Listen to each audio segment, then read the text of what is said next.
Hi, welcome on in everybody. Hi Aiden, thank you for the head pass. Hi, Cutie. I am running late, as you might have noticed, because I am playing a weird-ass game today, to try to set up. I am going to do my best to make this work, but, it's a weird setup, and this is potentially a setup I'll need to do in the future, so... Oh no! I just realized I might lose sound in a moment. So, if you hear nothing, it's because I plugged in a controller. Because I'm plugging it into a different port than you normally do, it might cut audio, because it might change the mic to the mic in the controller. So,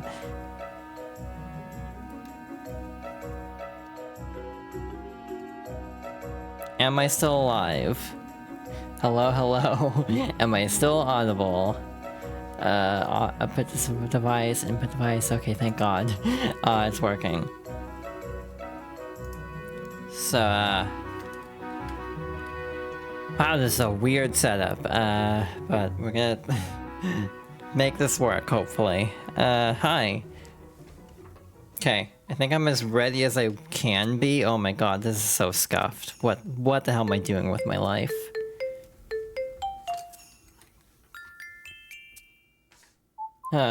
Okay. Is that everything? I'm right-handed, I should have it on the other side. But also, god, I'm drowning in cables at the moment. Also, where the hell do I put this microphone? It's big. Guess I can put it here. Yeah, that works. I might bump it, so you might hear some noise. Jesus, this is such a mess. Am I even close enough to it to be that audible? I think I might have to move it forward a little bit. There we go. Cool, I think we're actually ready to go. Oh my god. Where's my mouse? Oh, there it is. Oh no, this is a mess. This will probably be a one-off for my sanity. We'll see how far we can get in 3 hours. Maybe 3.5 if I want to push it. Yeah. Shoot, VTuber, right. I'm a VTuber. I need to actually, keep that in mind too. So, yeah. We obviously have a unique set of challenges for this game today. Where the hell is music B? There is music B. Okay, that's off. Hi. I'm drowning in cables, so we'll see how this goes.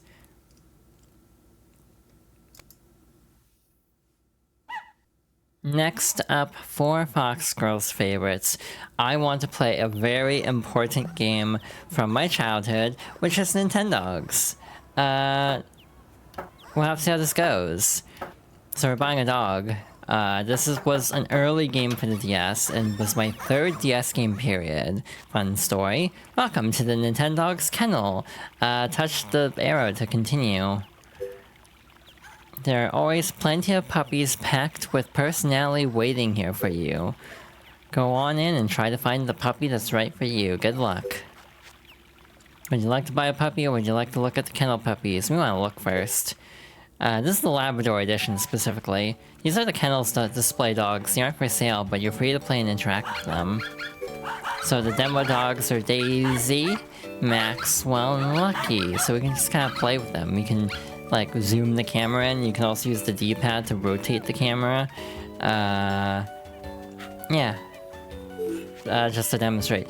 There are 3 versions by launch. The launch had 3 versions. All with unique sets of dogs. You can unlock the others, so there's not, like, exclusive content per version. But these are the starting breeds for Labrador and Friends. There's also, like, Dachshund and Friends, and also Toy Poodle. So I wanted the Labrador version, because they are the cutest. I also really like Corgis. Oh, we have entirely, like, this color of Corgi today, so, I would prefer the other... Oh, hey, you can just rotate out. Cool. What if we get a Corgi? What if I just be very predictable and get a corgi? Pembroke Welsh Corgi. This sheepdog hails from Britain and is beloved by English royalty. It has stamina on par with larger breeds. This shy pup will become like a member of the family to train it with a forgiving heart. This fiery young female is a bit naughty, so she requires constant attention and supervision. And this wild female is very active and has strong will to go with her boundless energy. Sounds like a recipe for disaster for all of these. Oops, didn't mean to actually click on the schnauzer. Let's check the labs for a moment. I always went for the black labs for some reason. I'm really leaning corgi because I'm predictable and like don't vary things up very much. Tomboyish young female can't sit still and loves getting into things. All the corgis are just like this, apparently. This female puppy is full of love. She can get lonely at times, so it's a perfect pup for family life. Aww. I'm leaning this one. They all look the same, but personality-wise, I'm leaning this one. Is this the dog you like? Yes. You've chosen your puppy. Your new life with your new puppy is about to begin. Touch E to continue. Hi, welcome on in. Oh yeah, and hi everybody. Again, this is a very interesting stream to try to do. Not a very conventional game. But yeah, we'll see how this goes. I have a lot of stories about this game, so that'll be fun. Your puppy has come home with you. She appears a little nervous being in such an unfamiliar place. Spend some time with your puppy to help her feel more comfortable. Touch the whistle icon in the middle of the screen to interact with her. So, wow, she came over right away. She seems to have noticed you. When your puppy gets close to you, it's your chance to interact with her. Call her closer to you and then pet her gently. My memories with this game. So basically, I had a story of I really wanted a DS for this game specifically, and I got a DS for my birthday. But fun thing, this game actually released on my birthday that year, so I ended up like convincing my parents to let me open presents early. Since I was like very convinced I was probably getting a DS. Like I was extremely confident I was getting a DS. So I got one along with Yoshi Touch and Go, which is very tech demo-y, and also Super Mario 64 DS. I almost considered streaming Super Mario 64 DS next, but we have so much Mario coming up soon, I decided we should do more variety for Fox Girls Favorites, since I narrowed down the list like considerably anyway. It's like, yeah, no, I should not overload Mario for this series. I want to mix it up. Nintendogs was the reason I wanted the DS in the first place. Okay, here's the fun part. She seems to have calmed down quite a bit. Surely you have an idea what you want to call this puppy, don't you? Good, because it's time for you to name your puppy by saying its new name out loud. Puppy. Pronounce it very clearly like this.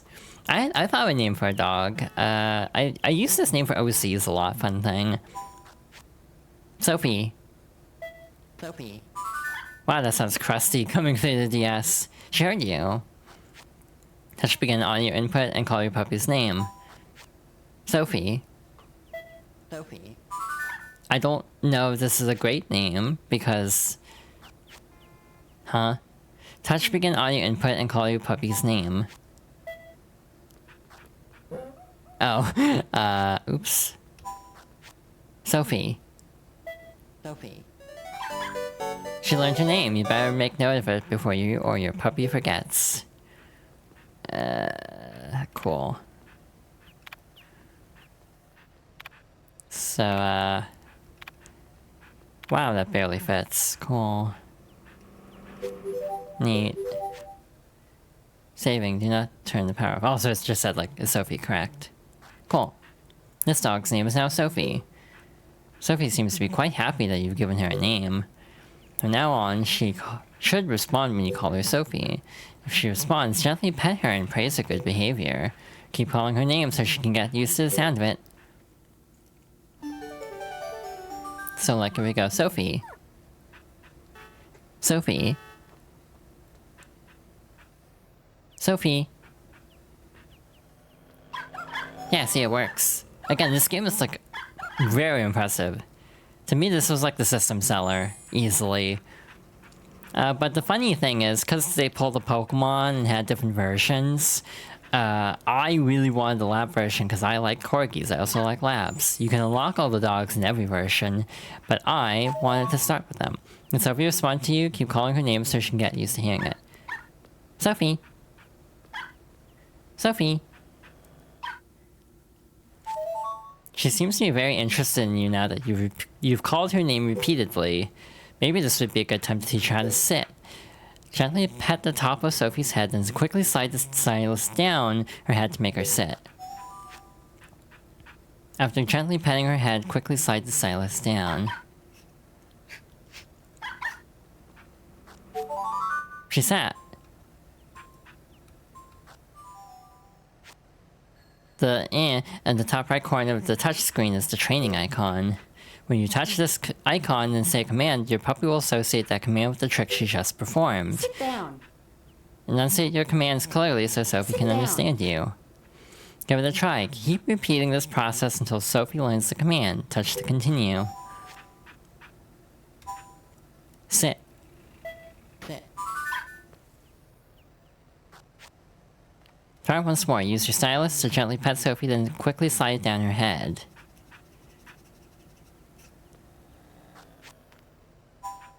Sit. Oh.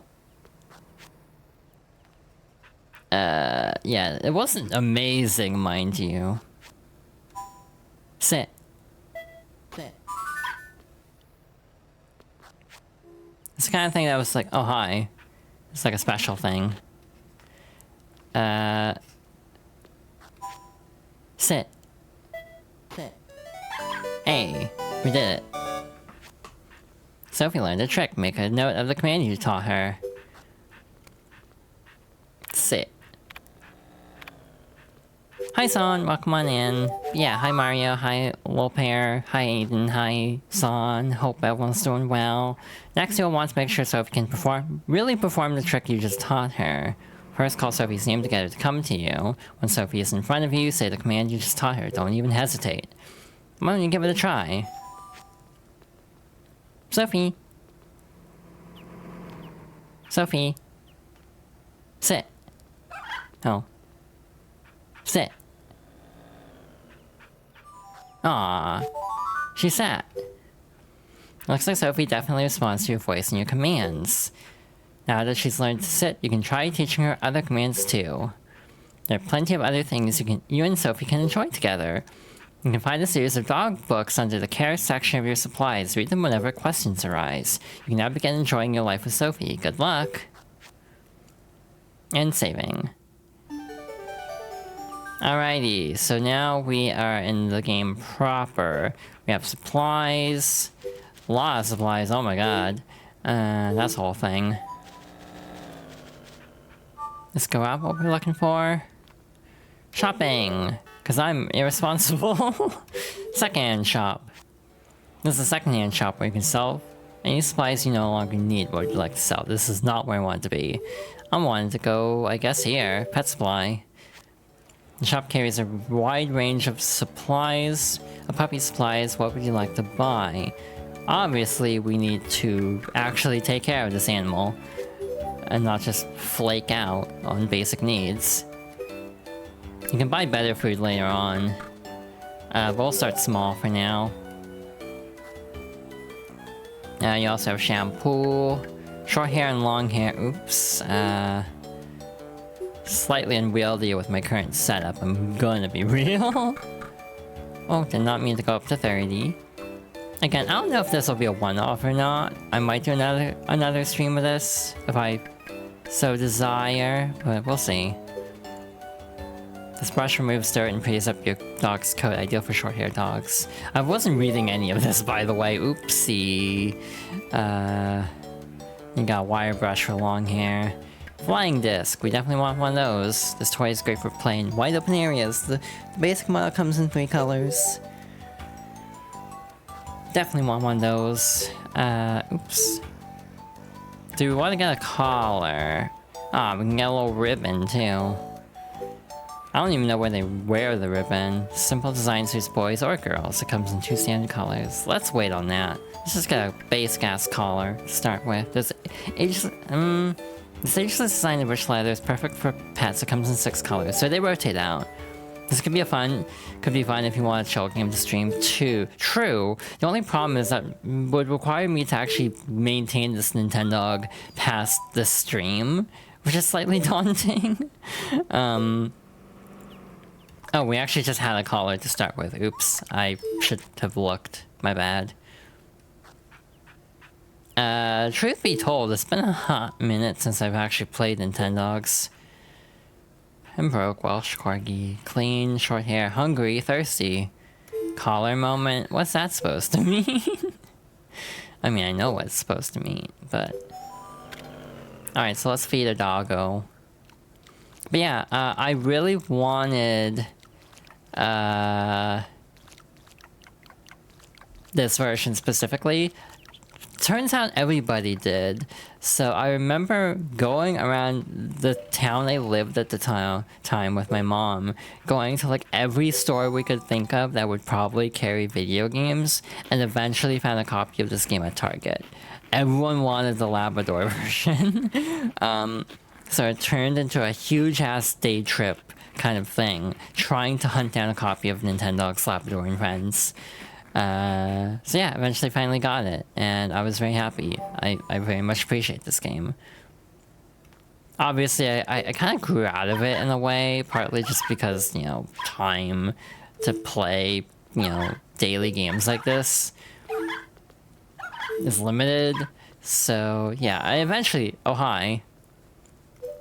But yeah, we can also play with toys, as you might be able to guess.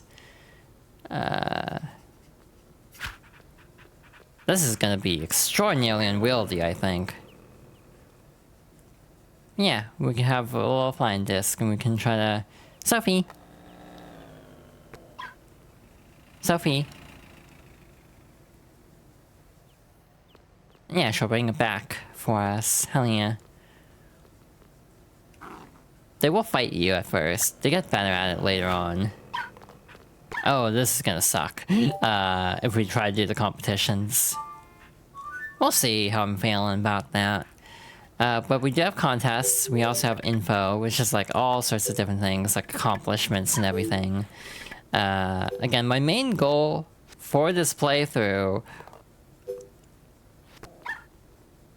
would... Wow, what are these pictures? My main goal for this playthrough is to attempt to do at least the basic level of all of the trials, but we'll see how that goes. There's also bark mode, which I don't know what that is. You want to take Sophie for a walk? Yes. You can have up to 3 dogs at a time, by the way. Draw a route that starts and ends at your house. The meter in the bottom left shows how far your dog can go. She cannot go very far, because she is a new dog.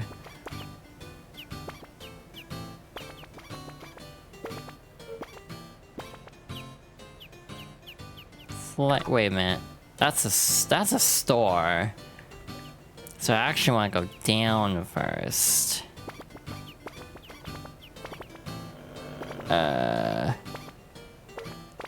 Hardly know her. Wait, what did I miss in chat? God, this is unwieldy. I'm doing my best here. I don't think we'll be able to make it to the park in this walk. We might just have to go straight back. Oh. You just saw a husky puppy, Ira. Oh, that's lucky. I love huskies.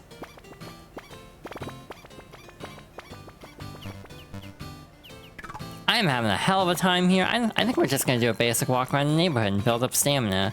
Cause like, oof, we cannot even make it to anything.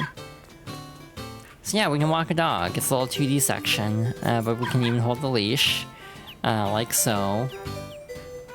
Got this little jaunty tune. You can kind of move the leash to kind of like pull your dog along too. I tend to not like to do that. As a kid I would, because I was impatient, and also probably not as nice to the virtual animals as I wish I'd been. Yeah, if you keep going, they should eventually build up stamina. But yeah, you will occasionally have to like pick up after your dog too.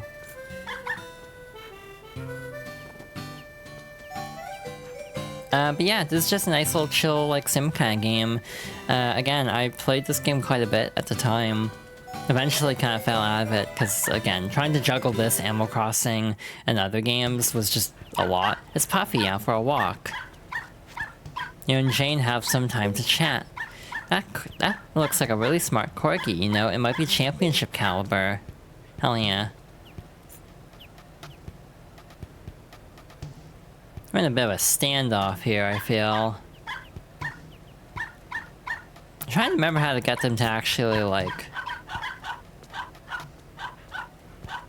play, because it is possible.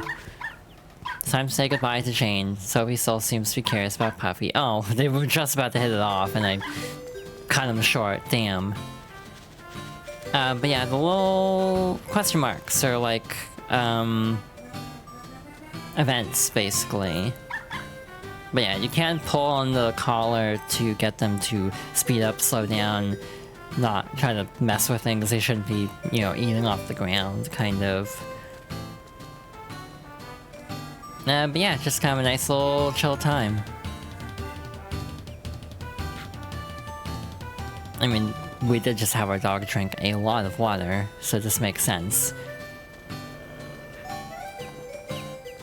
Oh, there are little marks to show, I guess, where the dog went. That's interesting. I never really picked up on that. This dog is pissing, yeah. Yeah. Again, this is kind of a weird game to try to stream, I feel, just by the nature of, you know, it's a sim game, essentially. So, like, oh wow, that was a weird scenery transition. But yeah, trying to juggle this is not the easiest thing in the world. Yeah, this is the other. So yeah, you do have to pick up after your dog occasionally. Which is not easy in real life.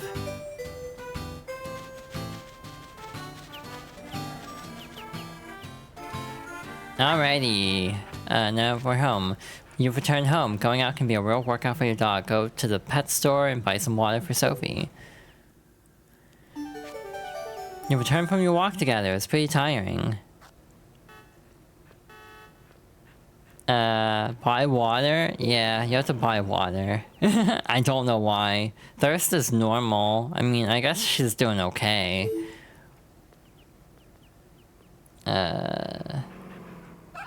What if we could take another walk immediately after? What if that? Can we do that? You just went for a walk. Let your dog rest for a while before going out again. So yeah, this is the problem with trying to, like, do the contest route. Is just trying to min-max time, basically. Microplastics were ahead of their time. Oh my god. Let's see. What other things can we do while we wait for our doggo to recover? I guess we can try teaching her more tricks. And just giving her more affection, too. I'm trying to remember what kind of tricks there are. Because it has been a hot minute since I've actually played this game. List of tricks in Nintendogs. There's actually some rare tricks too, which is kind of cool. We also have $1,000 to start with, which is kind of wild. I should have just called her name. Hello. I like how they climb up on the screen. Very eager to see us. Alright, trick time. First, we gotta give her a little love. Yeah, I hope everyone's doing well today. Hope everyone's having a great time. As I'm having fun with it. Ooh, that's clipping there. Lie down. Lie down. Oh, hi. You're just gonna F off, I guess. Sophie! Sophie! We can get more toys too. So it's like, sit. Good girl. And then do it again. Oh, too much. I don't know if that counts, so I'm gonna let this slide. That was like slightly at an angle, which was not what I was going for.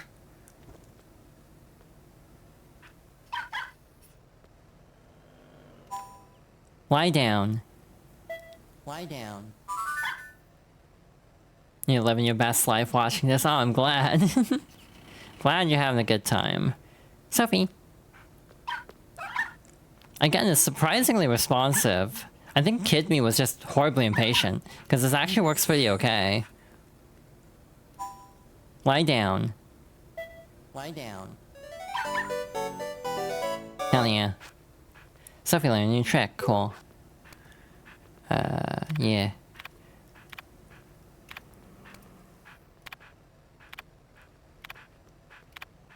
Cool. You love little creatures? Same. I'm not even really a dog person, fun thing. I'm more of a cat person. Too bad we don't have treats or anything to give her.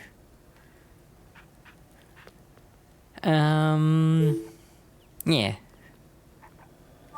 Okay, now can we go somewhere? Well, they let us leave. No. I don't know how much time you have to wait for that, by the way. There are also some other services too. You can redesign your house. There are more unlocks later on, I'm pretty sure. There's also a dog hotel. What does it say for this? Welcome to the dog hotel where we pamper your pup. What would you like to do today? You can donate. But this is basically if you want more than 3 dogs. Like if you just want a crap ton of dogs for some reason. This is like a Pokemon box, basically, for lack of a better word. You can store 5 dogs and just rotate them out if you want. What is Spark mode? Oh, search for a friend for Sophie to play with. So this is the wireless mode. Can't do that, unfortunately. I don't remember if this game had Wi-Fi connectivity or if it was mostly just local. Save your efforts up to this point. Yes.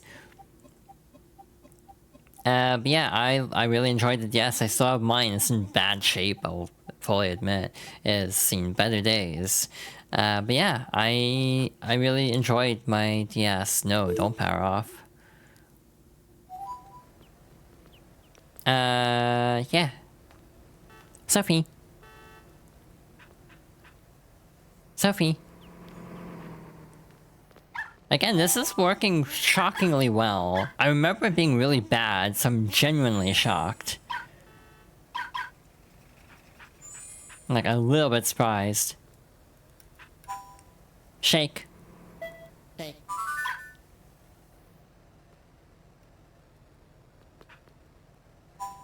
Shake. Shake.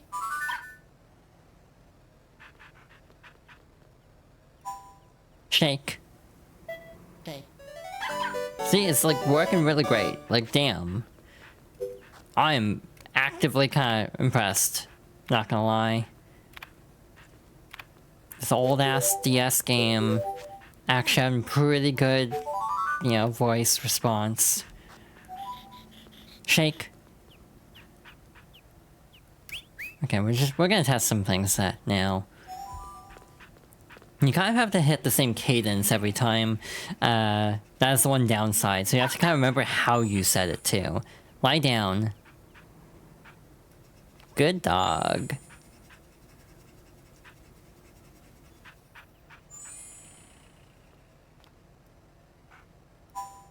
Roll over. Roll over. I don't know if that actually counts, but I guess that works. And this is also a trick where she's like rearing up like that. I forget how to actually make that work. Shake.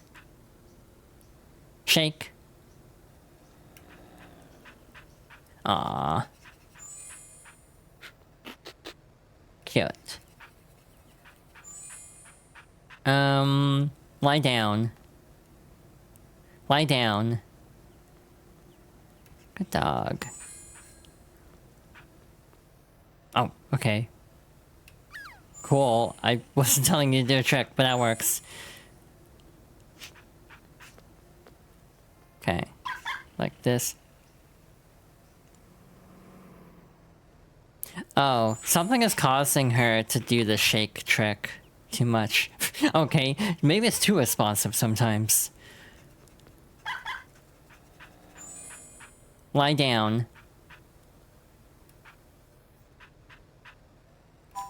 Roll over. Roll over. Neat. Sophie. Again, this is fun. I'm having a great time.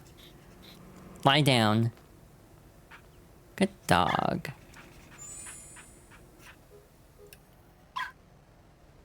Nope, not what I meant to do. Roll over. Roll over. Hell yeah. We are flying through the tricks.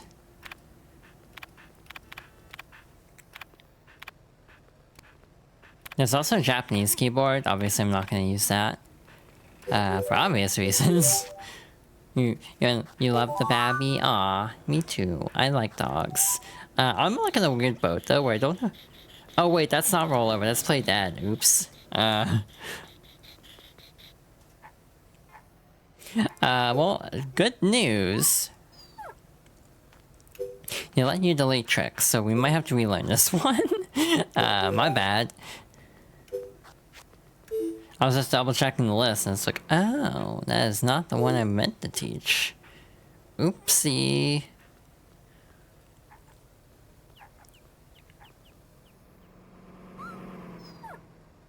Okay, now we're probably good to go out, right? Wow, okay. I don't know what the timer is on that. That will cause a lot of issues for this playthrough, potentially. And roll over is like onto her back, basically. Hello. Lie down. Good dog.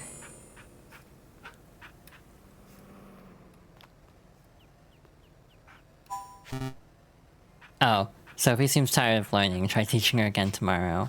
Oh, so we probably will have to do a couple of runs of a couple of streams for this, just because we have hit a limit here. Well, I'm serious. This might backfire horrifically, but let's try this. Obedience trial. Enter Sophie in an obedience trial, sure. Again, probably did at least do an early level. Also, how's the volume, by the way? Hello everybody, welcome to the beginner class of the obedience trial. The battle for supremacy is nearing its finale. Here to cover the action is yours truly, Ted Rumsworth, with an analysis by my friend and associate Archie Hubbs. Thanks, Ted, and a great big hello to everyone out there watching. Waiting for this place to go to the dogs. Our current leader, having earned 8.80 points, is Tom's Labrador, Poppy. I can make so many jokes, I'm gonna refrain. So Archie, what can you say about Poppy's performance today? Well, that pup's coat was definitely the shiniest, Ted, which begs the question, can I use dog shampoo or will it make me bald? Now the goal here is to earn at least 7.80 points. Any dog that does that will move up to the open class. We're finally down to our last entrant. Now it's the Corgi Sophie. Its trainer is Yuna. Archie, what is your impression of Sophie? We have a new champion, Ted. It hasn't even started yet, Archie. Yeah, so with that, let's begin.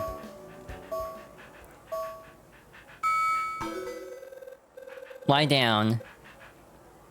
Shake. Hey, Sophie's managed to perform all of the required commands. Sharp dog, Ted. Sit.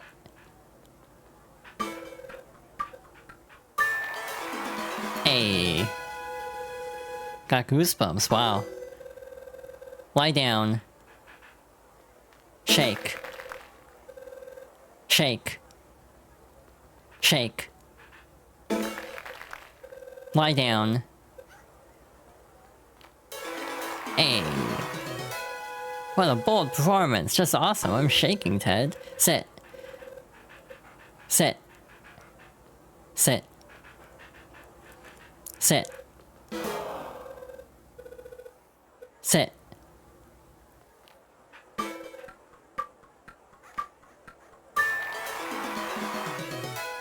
She held it. This dog is clearly attached to her owner, Ted. Sit. Lie down.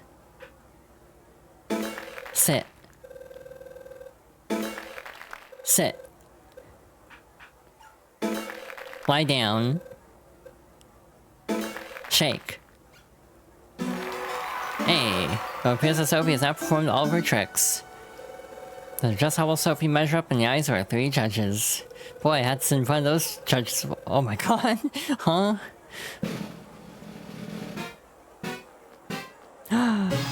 9.38. That performance was worth a total of 9.38 points. Now that is a high score. The judges certainly seem to have acknowledged the speed with which she displayed the required tricks. She must really like her owner. I could never get my dog to perform like that.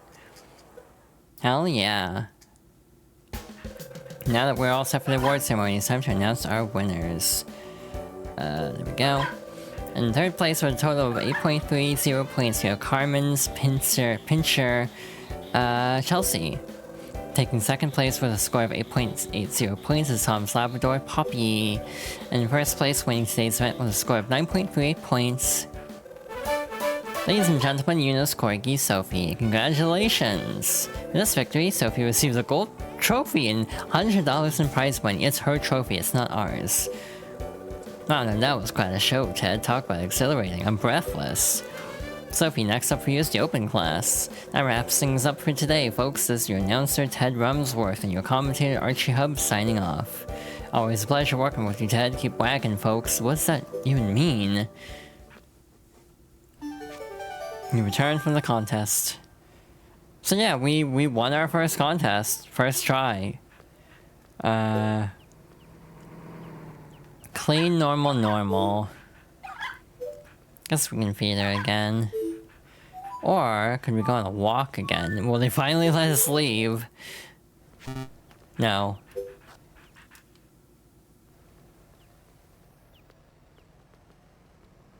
Okay, I'm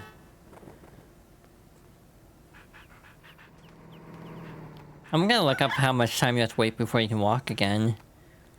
I'm actually curious. But yeah, I think we will end up doing a second stream of this just because it'll, be a bit. You have to wait half an hour to walk again, which I guess makes sense. I think there's also a break if you have contests too. I don't think they let you do too many back-to-back as well. Unfortunately, the problem with Nintendogs is we kind of hit a limit of what we can actually do, realistically. By the nature of, we have a virtual dog, and it is based somewhat on real time. Therefore, our options are a little bit limited. Obviously, this is a little bit different than an Animal Crossing playthrough, because with the Animal Crossing playthrough, we ended up doing a lot of time traveling to make up for my clock on my GameCube being dead.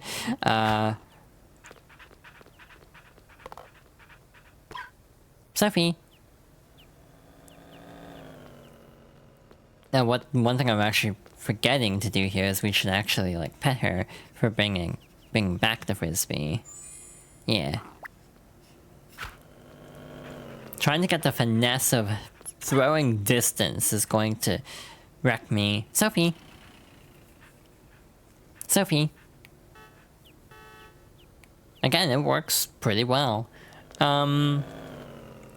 So I will be playing some off-screen as well, in order to actually make faster progress, on a few things. Not faster progress even, but just, you know, I have to maintain this dog's health, from day to day. So it's a little bit different than other playthroughs. So yeah, I don't know if I'll teach too many tricks off-stream, given that, like, you hit a limit of how many you can teach the dog in a day. I might end up wanting to teach a few of the tricks off stream, if that's okay. But we'll see on that. The dog can learn a maximum of 3 tricks daily. So I feel like we taught 4 tricks. I don't know if that's like a first day thing, because the sit one is the tutorial, so it might not count that one. I'm just impatiently checking this now. I mean, we're probably not too far off from the ad break, but again, you hit a limit of what you can actually do is the only problem. And then just play with the cute doggo, which I mean... To be fair, playing with the cute dog is... Oh, hi. Good dog. Good dog. Yeah, you are. There's also music. Touch the record or play buttons to move the needle onto the record.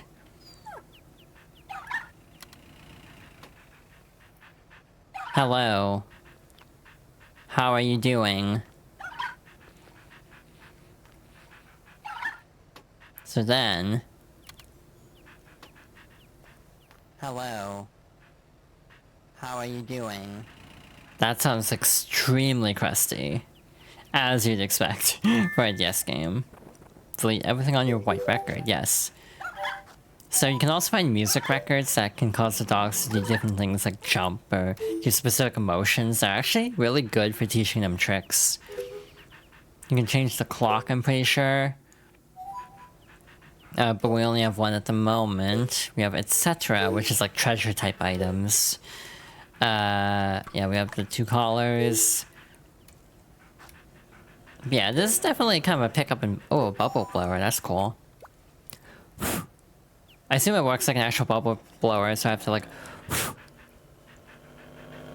I don't know if it's gonna pick that up. Yeah, I don't know how to make this work on this setup, actually. I'm almost surprised the mic itself works as well as it does, if I'm being real. Kinda didn't think that was gonna work nearly as well. So, I think there's a stage up from clean, so let's just show this off. Give Sophie a bath, yep. This is a very famous song. Like, this is used a lot in, like, I think this is in Smash Bros. Of all things. Like, there's a remix of it in Smash. Which is, like, very wild. Someone looks beautiful. Indeed. Thank you for the hydration check, by the way. Sophie's doing very good now. She's all sparkly. Just like dogs in real life, who will sparkle totally when you, brush Sophie's fur, like when you bathe them. Yeah, you can also brush them too. Leaving for dinner, be back around. Oh, okay. Hope you have a nice dinner. GB, thank you for stopping by. Yeah, we can make our dog all sparkly and clean. I think in some cases you can actually just brush them and don't have to like bathe them to actually get them up to like clean status again. But some things are like bad enough that's like, yeah, no, you need to bathe them. Sophie's feeling very good now.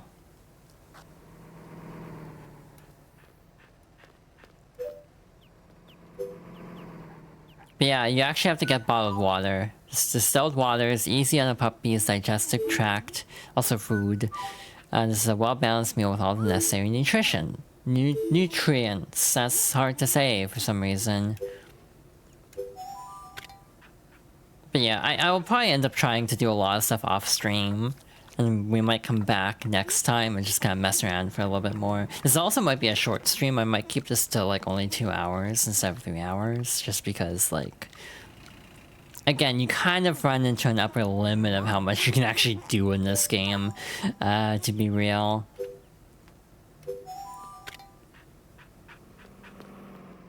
It's kind of a waste of food because she's not even going to eat that much, but she's almost full as is, yeah. That's what I thought.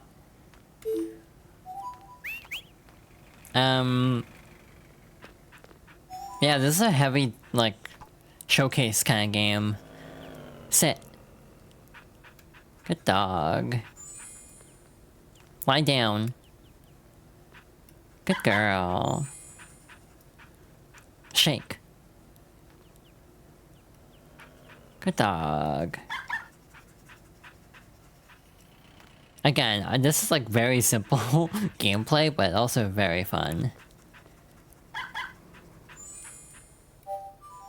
But yeah, this is like a system seller for me. Really want Nintendogs. and definitely played the heck out of it. I was also very picky with dogs, especially when I tried to have multiples at a time. They'd kind of like feud a bit, so I would always like. I did not treat my Nintendogs very well as a kid. I'll be perfectly honest. I was very like harsh towards them a lot of times, which might seem extreme, but I kind of regret how mean I was to my Nintendogs. Just, I don't know, it's one of those weird regret kind of things of like, yeah, I could have been nicer to my Nintendogs, and probably should have been. But yeah, we do have the unfortunate hurdle of like, yeah, no, we kind of tapped out all we can do for now. Let's try the ribbon. I'm curious what this looks like. You can also just find stuff around the world too, on walks. That's part of the reason I want to go on more walks, is hoping we can go a little bit farther, and also just, you know, so we can hopefully find items. This looks very silly without a collar. Just stick a ribbon on a dog, as you do. I don't know why he needs to save that, actually. Oh, hi. Good girl. I did not say shake, but neat. There's also a park where you can practice with the frisbee. Oh my god. My like limp hand frisbee throws here.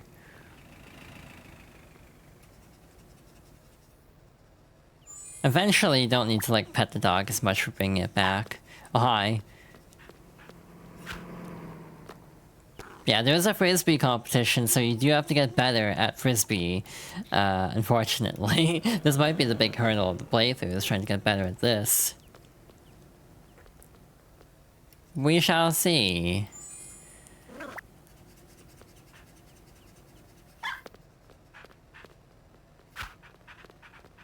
That was better, but still too far.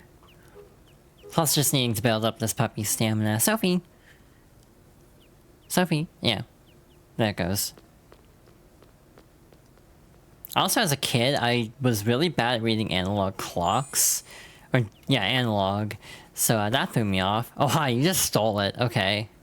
Cool. Give it back. I'm trying to teach you to fetch. Very impatient. Well, she caught it. That was an improvement, I guess. But yeah, it's kind of like the simple things in life. Like, just like a cute little fun pet sim. It does wonders for the soul sometimes. But yeah, as she builds up stamina, she'll be able to like make far distances like that. That again will be probably something I end up working on off stream a little bit, potentially, because again, that we might be here for a long ass time if I actually don't do that. Again, I'm being impatient. I don't know if it's probably when you get back from the walk, so we still have like probably after the ad break we'll go on another walk. Actually, while we are waiting, let's check out some more of the options here, I guess. Like, we do have info. The problem with doing a commentated stream on Nintendogs is a lot of things get read as, oh, you're talking to your dog.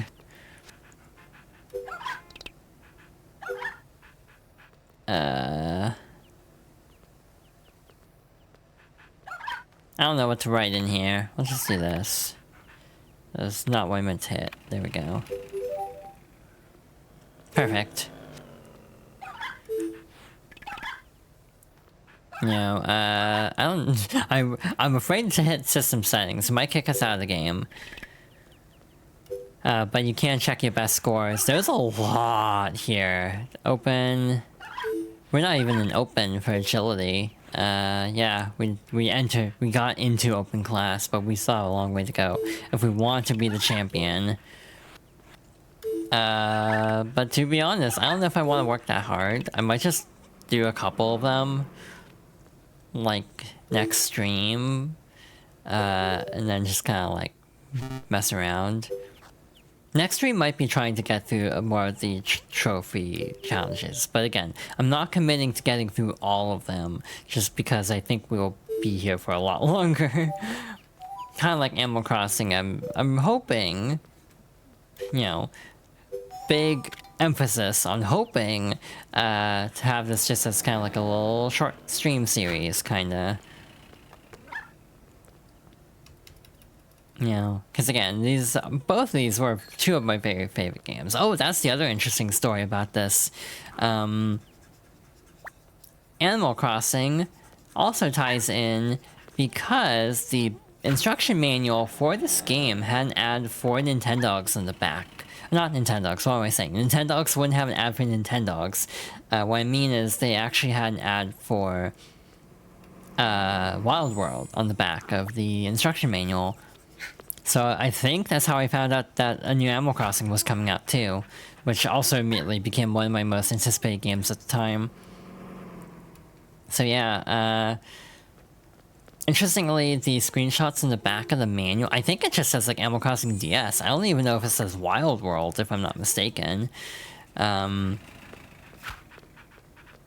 might be wrong on that. I might double check during the ad break. But yeah, it definitely was a big deal at the time. I definitely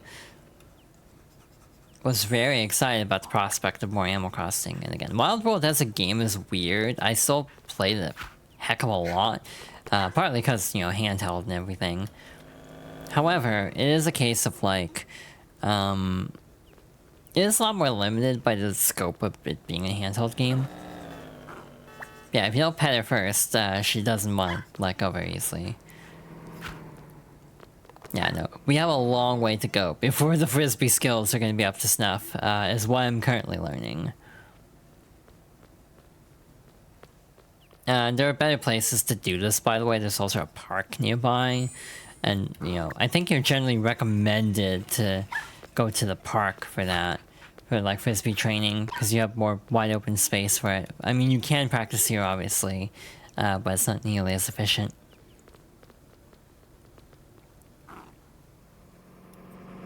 You pet her first, to train her.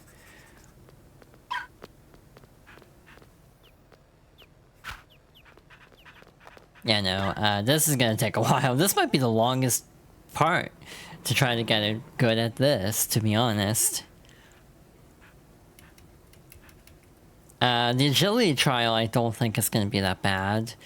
Even then, that's the only one I think I'll at least, like, try to get really far on. Because I've beaten the championship as... I've beaten the championship as a kid for the agility trial specifically. The training one and the...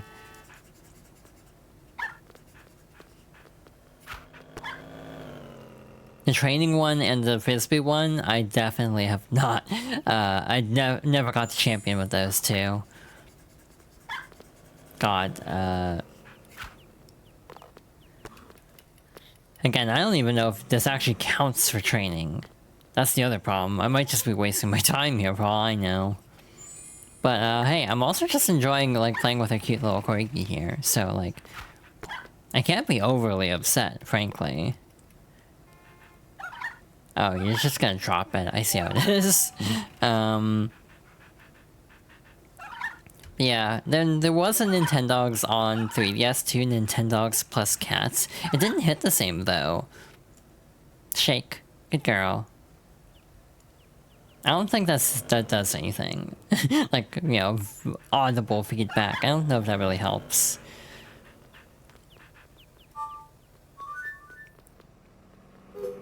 But it's kind of funny that yeah, she's just kind of doing various tricks because, you know, just hearing words that sound like things that I'm saying. Again, I don't even know what I keep saying. That makes her think I'm telling her to shake. Or sit, in that case. But yeah, there are different books also on the different modes, which is kind of cool. Like, little tutorials, basically. Like, training your doggo, taking care of him. Bark mode's the multiplayer. Disc competition. Disc competitions are sporting events in which you and your dog compete for points. You earn points by throwing and catching discs within a given time limit. Even novices can enjoy this exciting dog sport. There's no limit to how many times you can throw the disc within the time limit. You throw until the timer reaches 0. Your final place is determined by how many points, total points you earn in the time limit. Points are determined by the area your dog catches the disc in. The farther away the catch, the more points you earn. Additionally, your dog can earn 1 additional point by catching the disc in midair. If you don't throw the disc straight, your dog will be more likely to drop it. Practice at the park until you're able to throw the disc in a way that is easy for your dog to catch. So again, it's specifying the park for that. But also ads are about to start, so we are gonna put a rain check on this for now. And then we'll resume. We'll see what else we can get up to. Hello, I have returned. Just in time too, because the song is just ending. Very good timing on that. So we'll hop back over here and resume. In a moment, I need to move windows around a little bit. There we go. Also, I didn't hydrate, so I'm gonna do that really quick.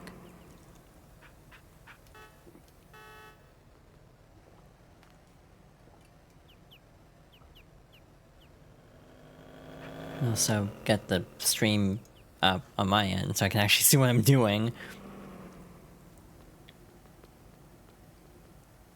Okie dokie, I have returned. So, yeah. It has been a hot minute, so will they let us take another walk finally? Yay! So as we go farther and farther, you will eventually start to notice that the stamina gauge in the bottom right will get slightly longer.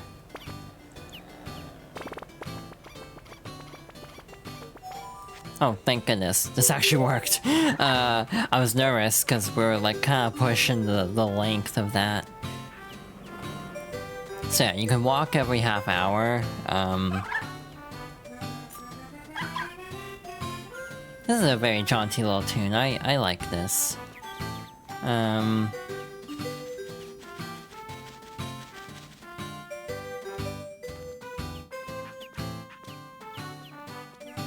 trying to gauge something. I have a very peculiar setup for this stream, I'm gonna be real. So I was just kind of like testing something, that's why I was like quiet for a second. I like how the instrumentation picks up slightly when the dog's about to do its business. It's like, oh. Like, I don't understand the logistics of that, in all fairness.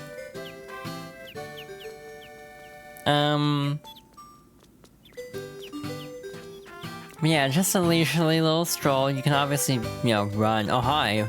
Hello. No, wait. Stop. Go back. Sophie must have found something. She's bringing it to you. Did she find it? Got a white rubber bone. This toy is great for strengthening a puppy's jaw and helping it release stress. Type sports. So, you can find various presents. You have to, like, get your dog to notice it, though, which is sometimes easier said than done, to be real.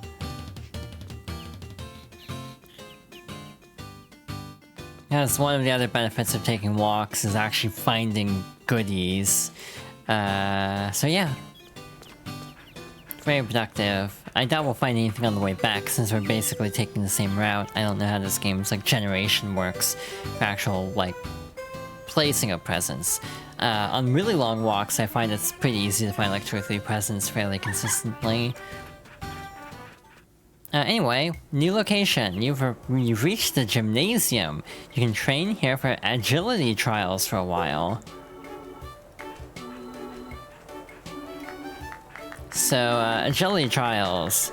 This one is like jumping over these little thingies. She will be very bad at them for a bit. But that's what practice is for. Eventually she will be able to... Oh, God damn it. She'll be able to clear them without even, like... stopping, like the way she is now, like, where she kind of stops and has to, like, rear up for them. So that's kind of what we want for these. We want to get her to the point where she can easily clear these without hesitating. There will be more obstacles added later on as well that we'll have to come back here and gradually learn. So yeah, this will definitely be a multi-stream game at this rate. I think there's actually a limit to how many competitions you can enter in a day too. So that is the other hang-up. So yeah, at least one more stream. It actually might be more than that, depending on how things go. Again, I'd like it to be 2 or 3 streams, but we'll see. She does seem to be getting a little bit more comfortable. I like those JPEG people, or PNG people in the background. Watching us fail at this repeatedly. To be fair, entering this kind of thing with the Corgi might be a choice on my part, because like, you know, famed athletic dogs, the Corgi, clearly, you know, those tiny little legs, it's like, maybe not the best for athletic activities like this. There's also the tunnel, which we haven't even attempted yet, because we're just trying to get this part down first. She's getting pretty consistent, actually, so that's good. I shouldn't have opened my mouth. But yeah, let's try the tunnel. You basically have to guide her through. If you don't, she will eventually like get very scared and stop going through on her own.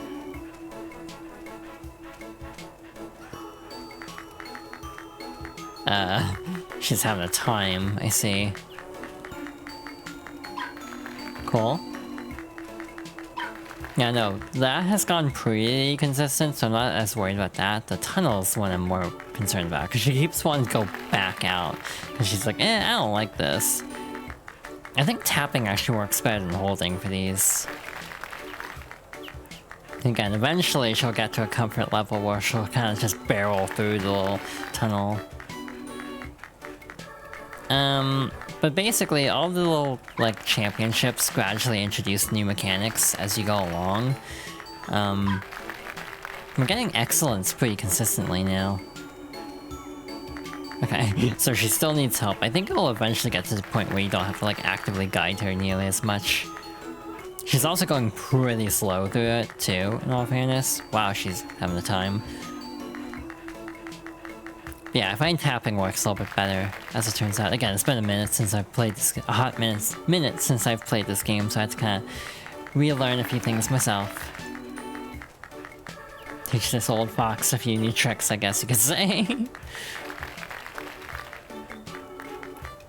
Yeah, next stream will be on Monday, and we'll likely continue this.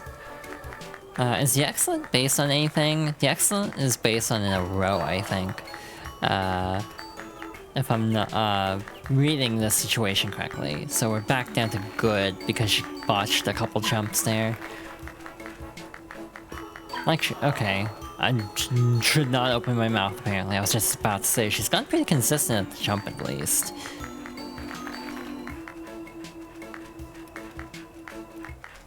But yeah, Nintendogs plus Cats is interesting because it kind of bombed. Admittedly, I think it's a twofold issue. One, the game is just kind of shallow. It's actually, I think it only has 3 events instead of, or 2 events instead of 4, or instead of 3. In terms of like competitions, so there's less to actually do in the game.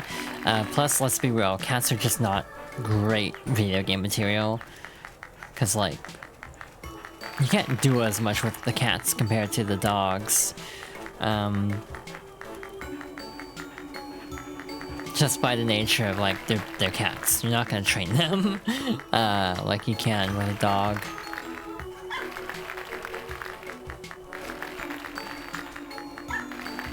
Okay, yeah, so we're just kind of doing a little test run here. See how we do. Just kind of going back and forth. Seeing how consistently she can clear these. Oh, okay. In general, her consistency is getting better. Just occasionally, she kind of flubs a little bit. It's fine. We're probably getting close to the point where we might bail on this activity. Yeah, she kind of just did it on her own, which is a good sign. That's the other problem, is the dogs can kind of go rogue a little bit and just kind of do their own thing. That is also a problem. Tunnel's a little slow, but for the beginner class, that should be okay. We'll obviously build up more skill in this area later.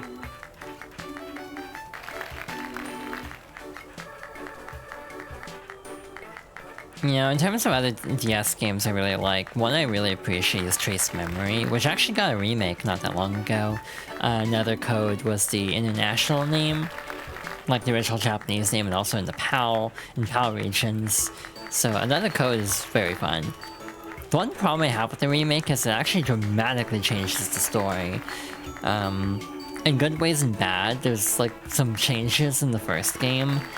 Like there's a slight misdirect in the first game that is immediately thrown out in the remake, where it's like, yeah, no, she's not humoring this like plotline at all, which is kind of annoying in a way that like they got rid of the whole thing about like, oh, what if this character is not who they say they are, and this other character is who they say they are.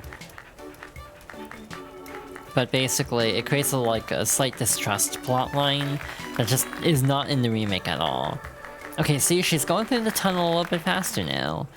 A little bit more like consistent speed on that, so that's what we want to see. I don't know about you, but I think we're good to go, actually. I might eat my words, but I think we're as ready as we can be for this part.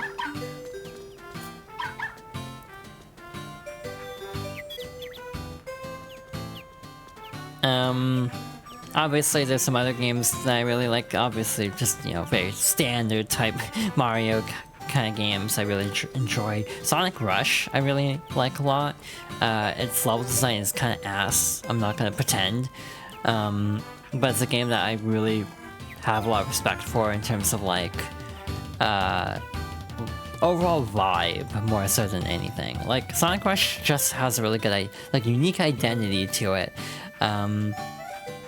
Even if, to be real, it doesn't actually have very good level design. It has a lot of bottomless pits. Rush Adventure is better, but also has like a whole problem of padding out the game really bad, because like you have to like find crafting materials. So in some ways Rush Adventure is better, like on a core foundational level it's better, but it's also kind of worse from the perspective of a lot of padding. It'd be like if you had to like raise a Chow in Sonic Adventure 2 to beat the main story. So it's like, just replay this level 5 times until your Chow is at this right level. It's like, that'd be a terrible idea. So yeah, Sonic Rush Adventure in theory is more solid, but just kind of flounders in some other areas. How's she doing? Beautiful, full, normal. So she's still in pretty good shape. It says we've only time together, I think it's specifically like playtime, like bottom screen hanging out, kinda. Not like we've only had this dog for 10 minutes. Like, that's not what it means. Jelly Trial, beginner class. Hello everybody, welcome to the beginner class of the Agility Trial. The battle for... okay. A lot of this is probably going to be the same, so I'm not going to read it again. 5.00 points and a time of 38.11 is Jane's pug, Puffy. We saw her earlier. What do you think of Puffy today, Archie? I'd say that pup's the poster child for a dog that looks like its master, Ted. Uncanny. Time limit in this round is 49.35 seconds. To get to the open class, a dog will need to keep its reductions for about 10 points. Feel that tension, Ted. We're down to our last entrant. Now it's the Corgi Sophie and its trainer Yuna. What can you tell us about Sophie, Archie? Well, it's interesting, Ted, because she's got the same name as my pet duck, and I just can't seem to tame that thing. Yes, so with that, let's begin.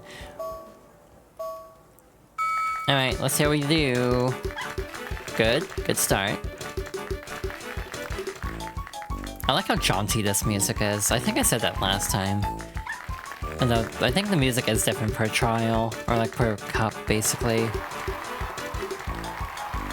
Oh my god, look at her go. Let's go. We cut the time by about half. That sure looks promising, you don't say. Really, just a great effort on Yuna's part, Ted, yeah. Totally on my part, not the dog's part.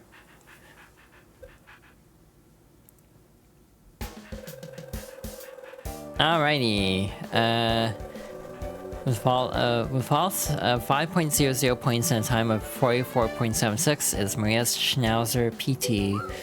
And second with false of 5.00 and a time of 38.311 seconds is Jane's Pug Puffy.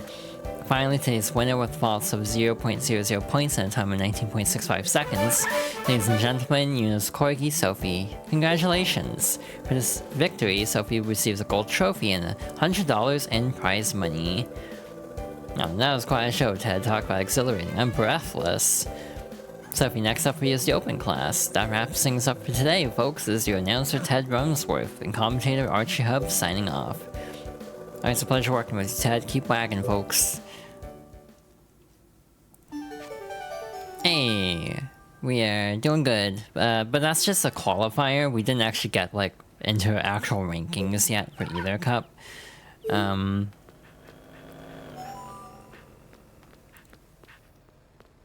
look at her. Cute. Tired of learning. That's just like me for real. Like, nah, I don't want to learn anymore. That was me in school. Yeah, it's like, yeah, no, I've had a limit. I need to do something else, desperately.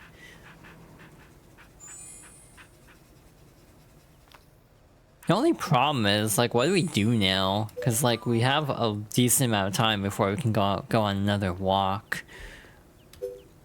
I guess I can test my theory with the brush. If we can actually brush it back up to beautiful status. This is not how you're supposed to brush a dog, I'm pretty sure. Just going back and forth like this is not gonna work.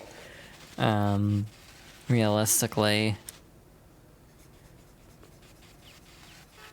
In the 3DS version, you actually have to, like, rotate around the dog. I'm pretty sure they just want to show the 3D. The one problem with Nintendogs plus Cats is it's a little bit less hands-on, in a way. Because they basically will just have a silhouette of the dog on the bottom screen, but the dog will be on the top screen for the sake of being able to still have the 3D effect. So it's not quite as, like, immersive, TM. I mean, not that, like, this, you know, low-poly DS dog is gonna be the most immersive thing anyway, if I'm being totally honest. But in general... Oh, she heard me talking shit, apparently. You're very cute, even if you're very low poly compared to in Nintendogs plus Cats.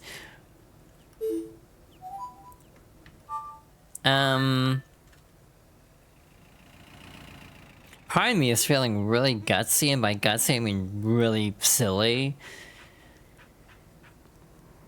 What if I tried the disc competition? Would that be a bad idea with this little experience? Will we immediately wash out? Probably. I feel like we'll immediately wash out of, like, the disc competition, because we were not having a great time with her, like, just around the house.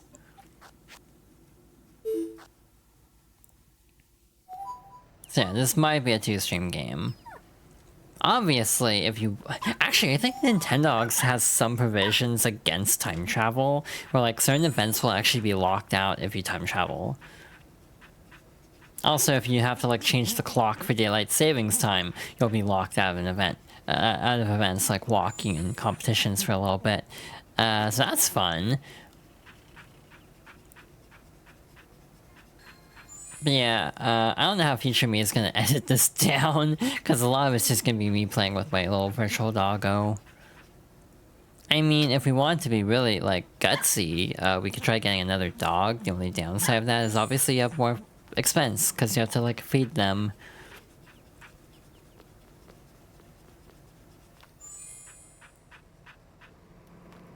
Yeah, we have room for 3 at a time. Okay, but you can look, so let's just look again. That is not the pet store in the way I was hoping it would be. You know, the other thing is I actually don't remember how to unlock other breeds. There are ways to unlock all the breeds, so you're not like limited to just a small pool. Also, I like how moving the little like the scroll bar is the D-pad, but the D-pad also moves the camera, so you can see the camera on the top screen going up and down with the menu. So yeah, Labradors are very cute in this game.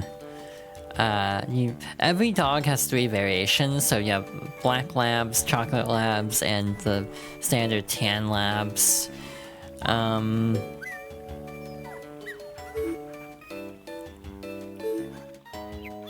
Yeah, pinchers. I don't know what the variants of these are, because I never go for the pinchers. I'm gonna be real. Not my favorite kind of dog, I'm gonna be honest. Puppies, aw. You like the labs? I remember having like a black lab, and I would basically like...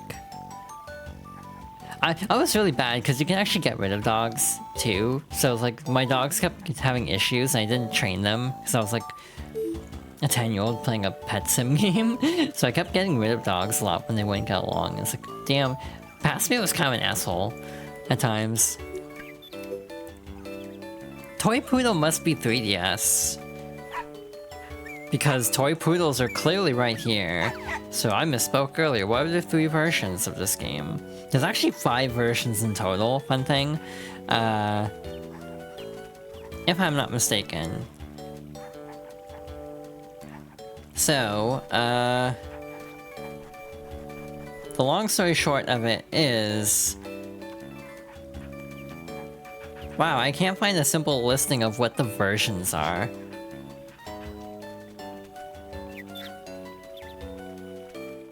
I just want to know what the versions are of this game. Come on. It's so hard to Google things anymore, it's infuriating sometimes. Like I just... Oh, Chihuahua, that was the other one. So yeah, it is, Labrador, Chihuahua, and I think Dachshund. That was all released in, 2005. There was a special version called Nintendogs Best Friends. Truth be told, I don't know what's different in it. It might have exclusive items or something. But I actually don't know off the top of my head. And then the year after, they released Dalmatian and Friends. So yeah, I actually genuinely don't know what's different in Best Friends. If I'm not mistaken, certain versions, in addition to having different breeds at the start, they also have different items that you can get only in each version. Some are saying that Best Friends might have been like a bundle version of the game, so it's probably rarer. It also features like apparently the more popular breeds from each one. The cover is super cute, by the way, for Best Friends. It's 2 dogs playing on DS's with Link Q, like wireless. Labrador, Dachshund, German Shepherd, Golden Retriever, Beagle, and Yorkshire Terrier. Interesting choices. I forgot Golden Retrievers are in here separately from Labrador Retrievers. Yeah, Toy Poodles are not my favorite dog breed, to be honest. IMO, they're fine. They're not my favorite. What's the other variation, though? Ah, so similar. You have the miniature Schnauzer. These are all the same. this is the same picture. So yeah, one that's slightly more like a tannish color. And there's also the gray one.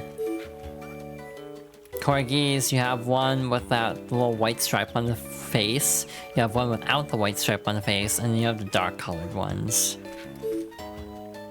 And then Shibas. I love Shiba Inus, they're very cute.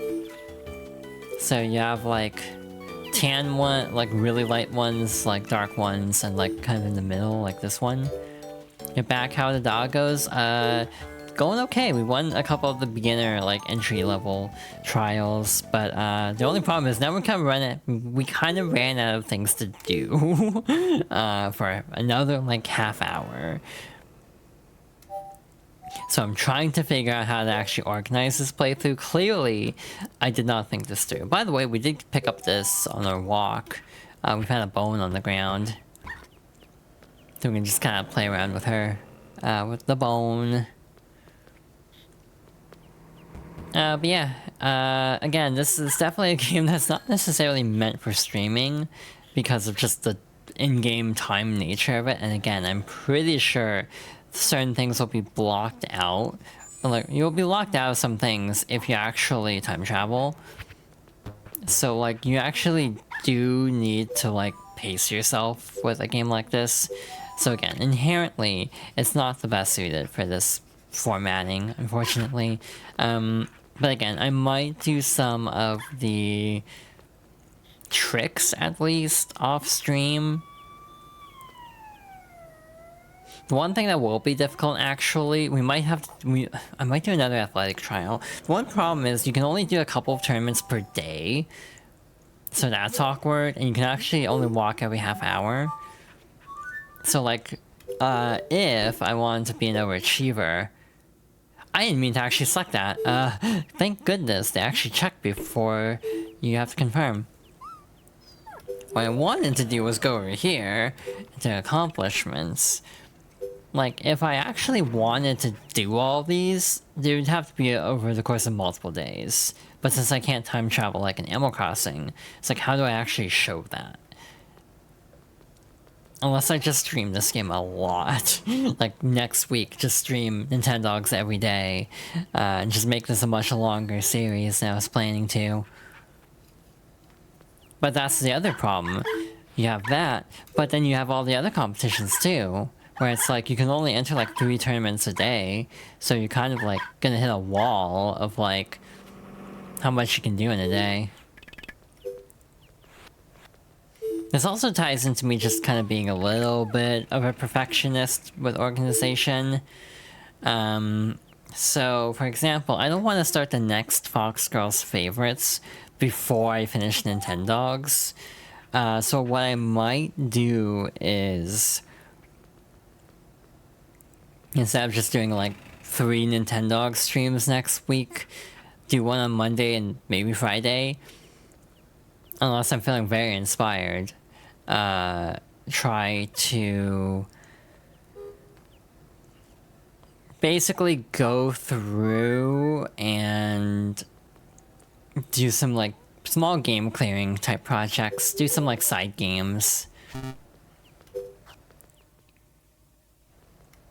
Because again, I don't know if I want to start a new like a full playthrough until like Nintendogs is done in terms of like favorites. Next one is Chibi Robo, by the way, so that'll be interesting. I haven't played that game in a long time, so we'll see how much of that game I remember. I was talking about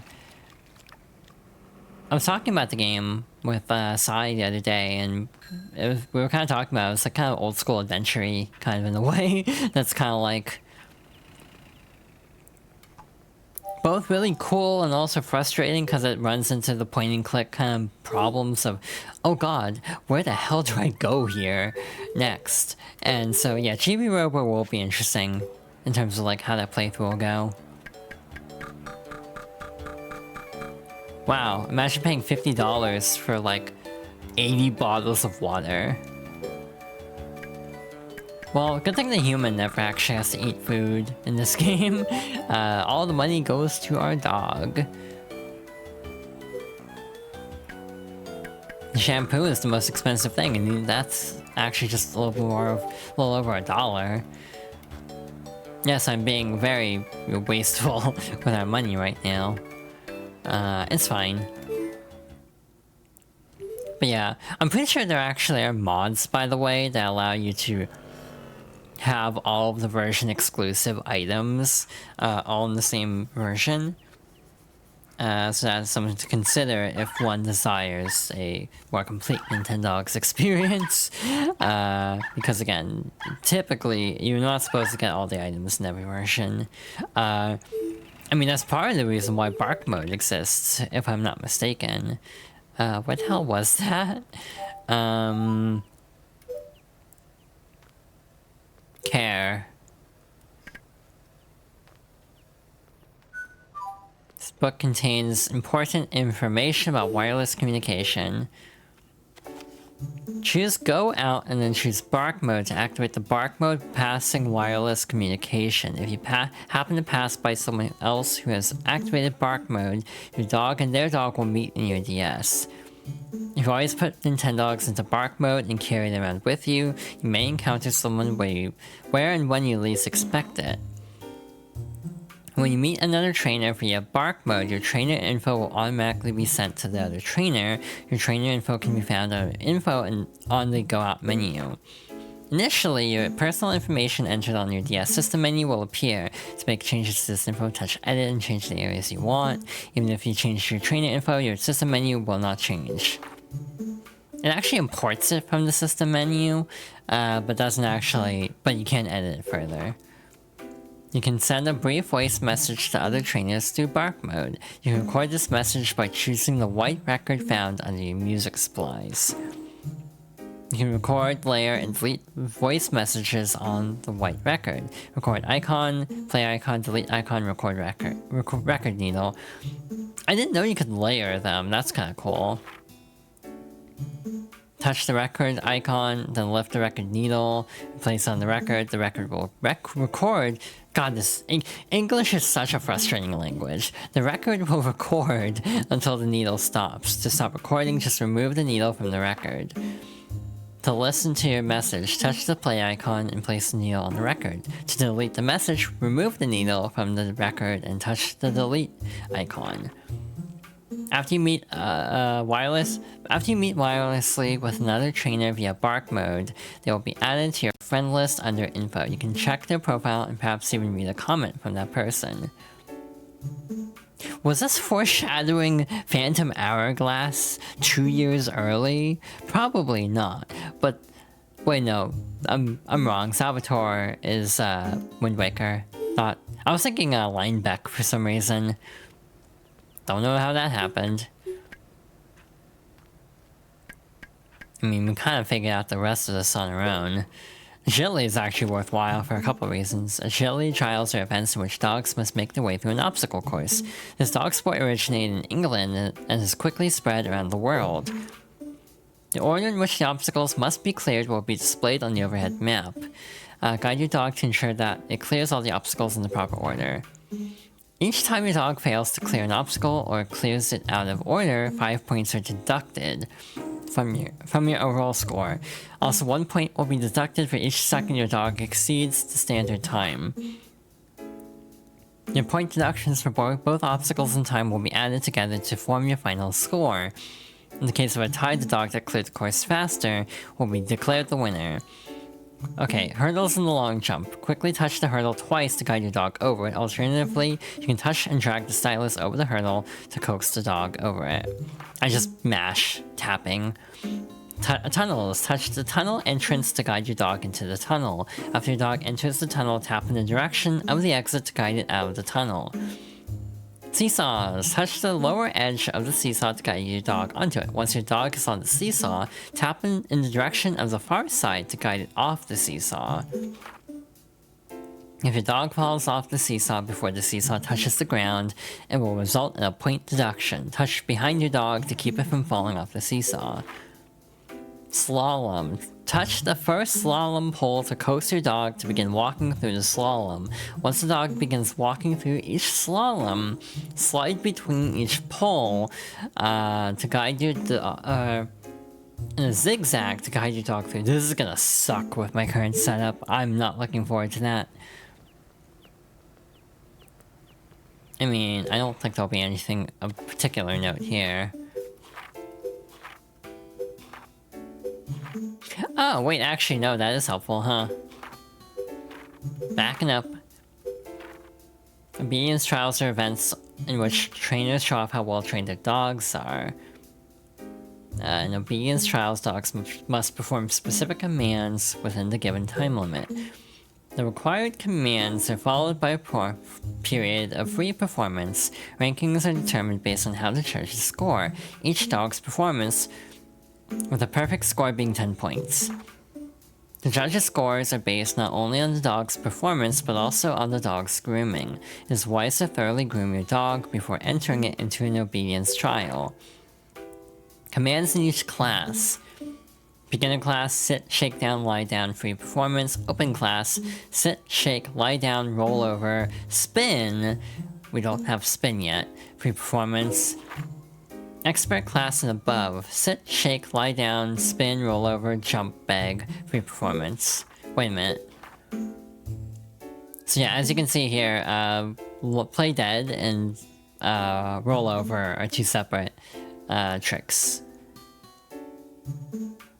But they can be used in free performance. Beg is difficult, so I don't know if we'll get that far. Practicing specific tricks with your dog will familiarize your dog with them, allowing it to perform the tricks for longer. Praising your dog each time it performs the trick in practice is very effective. I mean, dog care. That is not dog care. Brain. What is happening? Dog care, dog training. I assume this is all the tricks. Oh no, this is a long one. Oh, this is actually kind of interesting. Let's see. Voice commands are key in training your dog. There's several ways to ensure your voice training is successful. Pronounce voice commands clearly and completely. This is the most important point. To avoid confusing your dog, avoid different commands that sound the same. Also, to ensure your commands are conveyed clearly, use the same pronunciation and intonation each time. If a red question mark appears during voice training, your dog could not understand your command. If a blue question mark appears, it means your dog confused the command with another command it already knows. Shake, hold your dog's front paw and lift it up. As you're lifting its front paw, touch the training icon, teach your command for shake. When your dog is sitting, touch its head and quickly slide down its snout. Your dog should then lie down. Touch the training icon, teach the verbal command. When your dog is sitting or lying down, slide sideways across the dog to make it lie on its side. When your dog is lying on its side, slide up its belly to get it to roll onto its back. Touch the training icon and teach it your command for roll over. If you grab and hold your dog's tail for a while, it may start to run in circles, chasing its tail. Touch the training icon and teach it your command for spin. When your dog shakes its butt, that's a sign it's ready to play. Tap the air above your dog's head at this time to get it to jump into the air. Touch the training icon and teach it your jump command. When your dog is standing, touch its belly and slide up its neck to get your dog to do a begging motion. Touch the training icon. It should be noted that the begging pose can be quite hard for dogs to do. If your dog is not yet very loyal and obedient, it might not do the begging motion. This book introduces only the most basic commands that dogs can learn, but there are many others besides these. Pay daily attention to your dog to see what other actions you can get your dog to perform. So for example, if we call Sophie over here. Like so.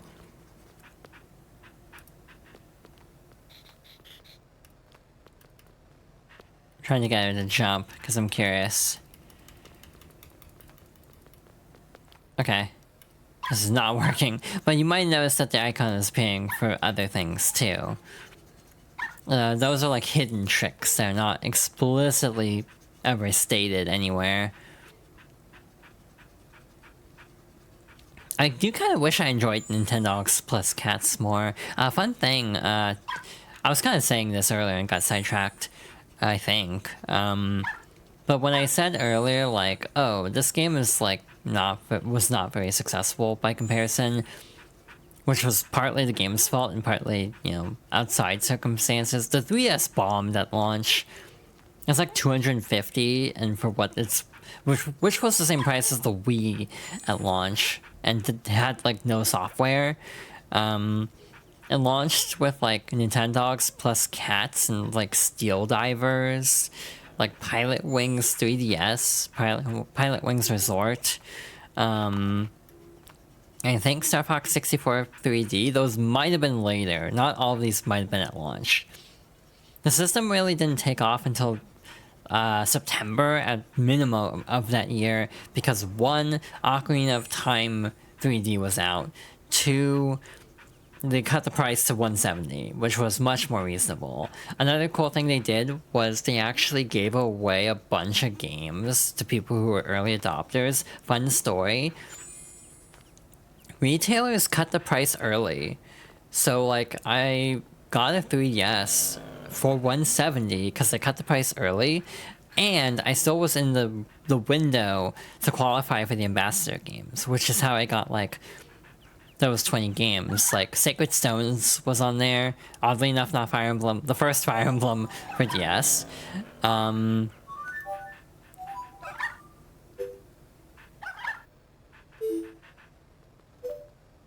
Wow, my brain is shutting down. What other games are on the Ambassador program? Like Mario 1 and the Lost Levels? I'm pretty sure that's the first version of Lost Levels I played. It was not fun. I used save states a lot. Actually, no, Lost Levels might have been on Wii U. I don't think that was in the Ambassador program. Like, you know, balloon fight and everything. But like some of the more interesting ones were on the GBA side. Fun thing, the 3DS never got an official GBA emulator. The only times you'd see GBA games on 3DS were through the Ambassador program. Like WarioWare. I think Mario and Luigi might have been on there. I don't remember exactly. But yeah, it was actually rather fascinating. I personally enjoyed the 3DS quite a bit. By the end, obviously it got off to a very rocky start. But I got one late because I was like, that's not worth it. But then by the time the price drop was about to hit, it's like, okay, this is the time to actually pick up a 3DS, because then you're gonna get free stuff for it. But also, what else was I going to add? Nintendogs, I think, was briefly delisted for some reason. I don't know why, but I don't think it was on the eShop for a bit, too. So, like, Nintendogs plus Cats, despite being kind of, like, in some ways actually a step down in terms of content, I think there are also only two versions, potentially. It might be Golden Retriever and Toy Poodle. There might be a third version I'm completely forgetting, but it's been a bit, and I did not invest as much time into that game. But yeah, you can get cats in that game, but the gameplay itself was kind of like blasé, because like, what are you gonna do with a cat? You just kind of keep, you know, you take care of your cat. But like with the dogs, obviously you have a training component. It's a lot more interesting. So yeah. And again, just the difference of, I'm pretty sure you end up interacting with like a silhouette on the bottom screen, and then the dog is still on the top screen for the 3D effect. So it's like, again, slightly less like immediately immersive, basically. So yeah, that's kind of my take on it. Nintendogs plus Cats, I don't think was like awful, but it was just kind of mid, and kind of a step back from the original Nintendogs in a lot of ways. IMO.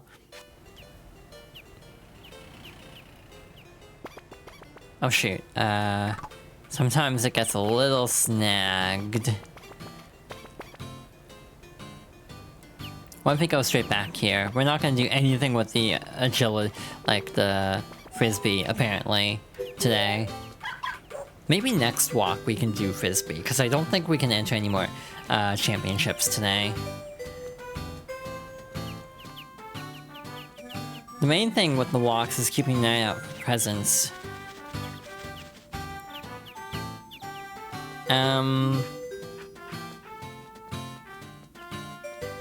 Yeah, it is. Also, thank you for the hydration check. I'll get on that momentarily. Oh shoot, this is a case where we actually do want to yank our dog away, because that is trash on the ground.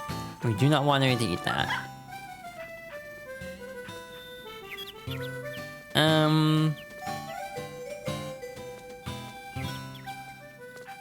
You can do 3 contests in a day.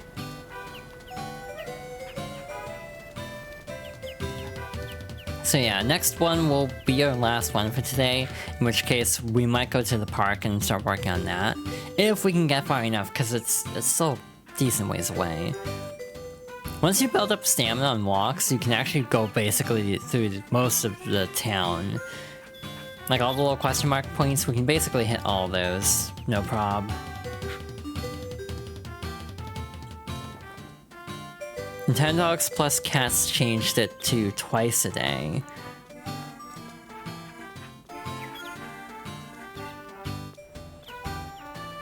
So yeah, in a lot of ways, Nintendogs plus cats was just kind of a regression. Like, it was just a step back.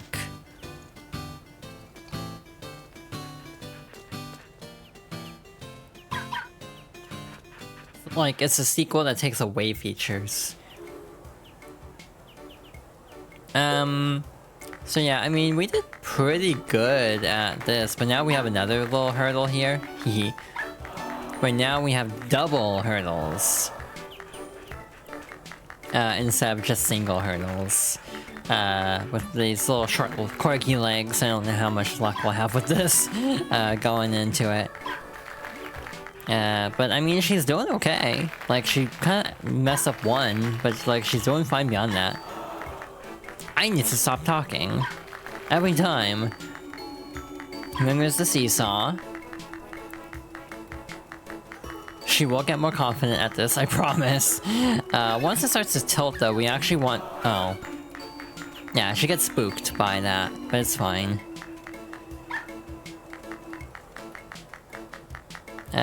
She's also clipping into the seesaw, but don't worry about that.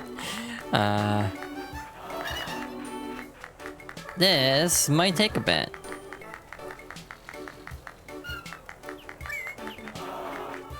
Okay, she is very skittish.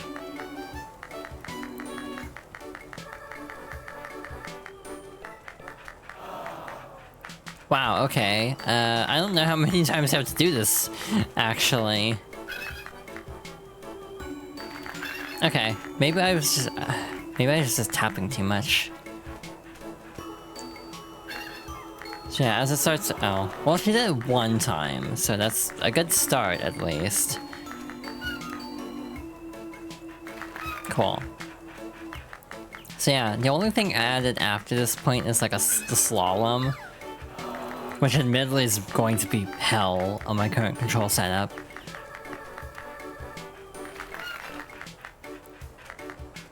Yeah, no clue how that's gonna work.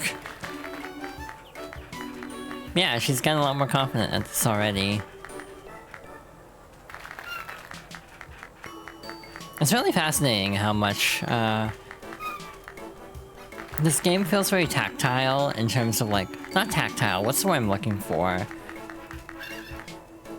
Like, it just... The pacing of it feels pretty alright. Like, you know, the speed at which your dog will pick up a trick, or like, pick up a thing for like the agility trial, feels really well paced, to be honest, so it doesn't feel like you're pulling your hair out at how long things are taking.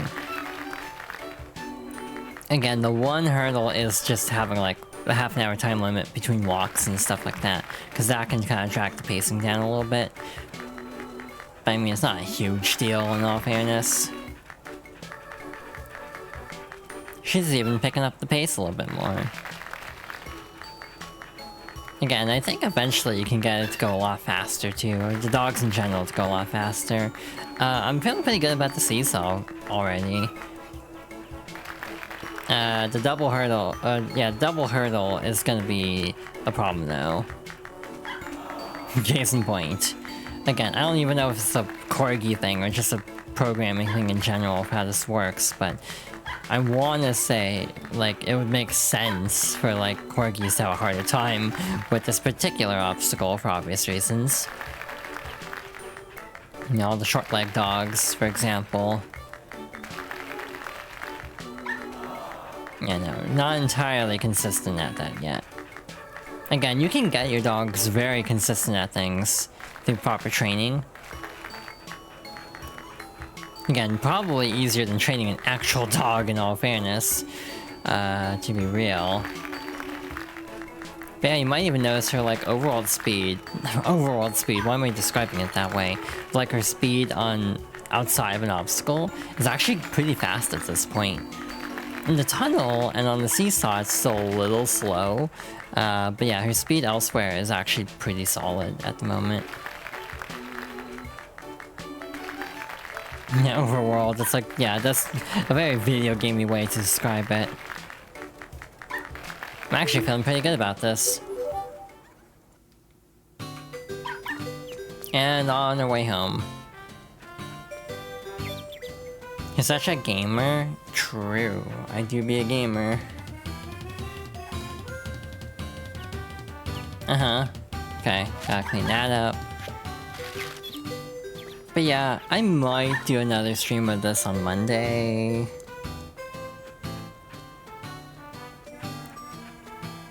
I'm kind of on the fence, but the main thing is just how deep do I want to go with this game? Because again, a lot of it will just be downtime.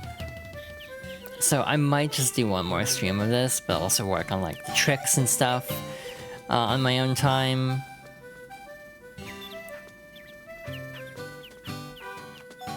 The one other thing is the ability to only do 3 tournaments in a day. That's the other big hurdle. Because if I want to show more of like the like if I want to show the slalom, I'll have to do one more of the other level. I'll have to beat the current level and then train for that level. No, the slalom will actually just be in there normally. So yeah, maybe next time I'll focus more on the disc trial and the... You return home. Sophie seems to be feeling more confident. Next time you should take her on a longer walk, so that means her stamina is built up a little bit more.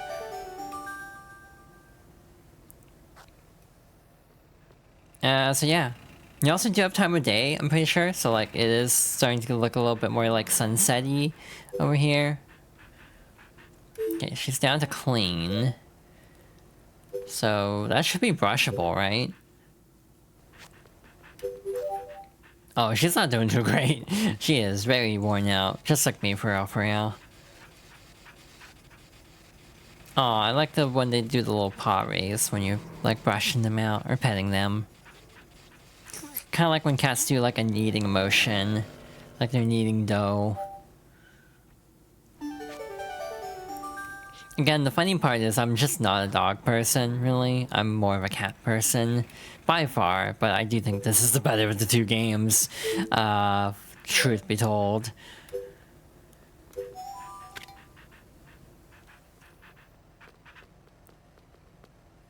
But virtual dogs, I actually appreciate. I will say part of it is just dogs. Like, the way I describe it is I wouldn't actually want a dog. I appreciate dogs, but I don't really want to own one. Because they seem like they'd be a lot of work. Compared to cats that are a lot less work. They're kind of just more, like, they're just kind of vibing. And cats need their paws like that. You call it the happy paws? Aw, that's a very good way to describe it. Oh, she is not interested. Aw,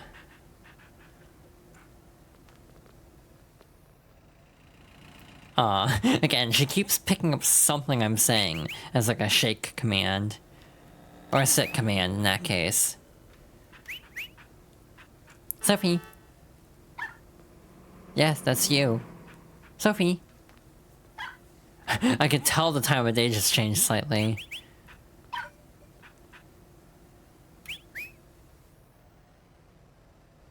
Okay, she's being mildly difficult.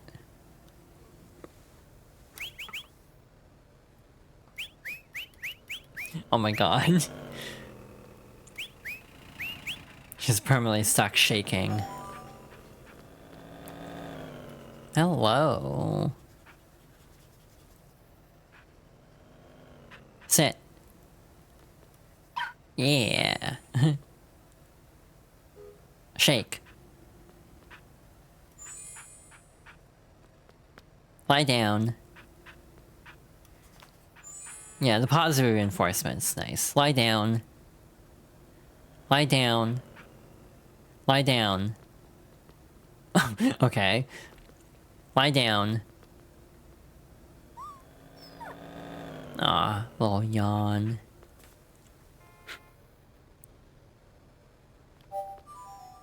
You can also press the face buttons to like zoom in the camera like this. You can also just tap the icon.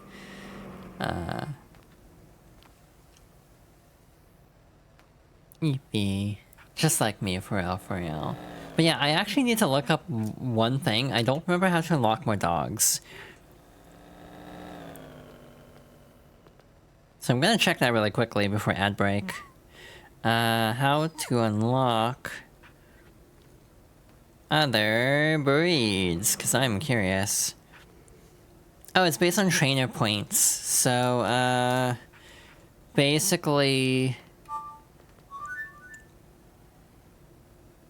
Here, trainer info. So, based on your trainer point level, you will unlock more dog breeds. Apparently you can find books that unlock things as well, or like certain items, like you can find a fireman's hat, which I assume unlocks like a Dalmatian. Don't quote me on that, because I don't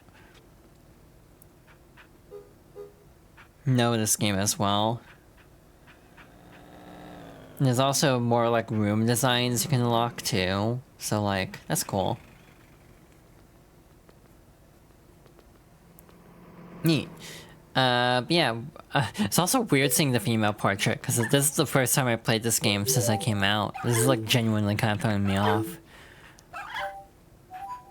But yeah, we're gonna take a break and see what else we can do with the rest of the stream.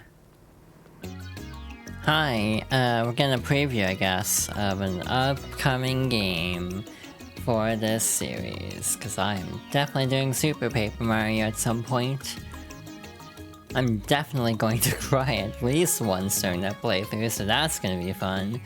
I say only slightly jokingly. I love Super Paper Mario though, I'm looking forward to getting to Jesus. That was a jump scare. That was a mood whiplash of a song. I need to finish more Rhythm Heavens. I need to finish Fever, and I need to finish as many Rhythm Heavens as I can realistically play, because I enjoy rhythm games.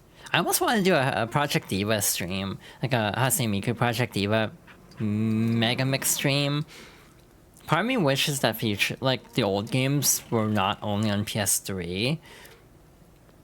Because I would also love to do a like, if I could stream Project Diva F, which was the PS3 and Vita game, the first PS3 and Vita game that wasn't like a port of like the arcade version for like connectivity to PSP or something, because there was like Dream Theater too. If I could find a way to stream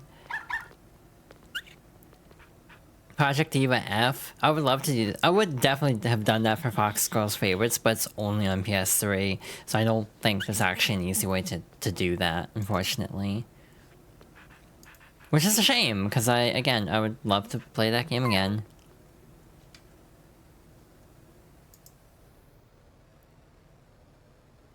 Now, where were we?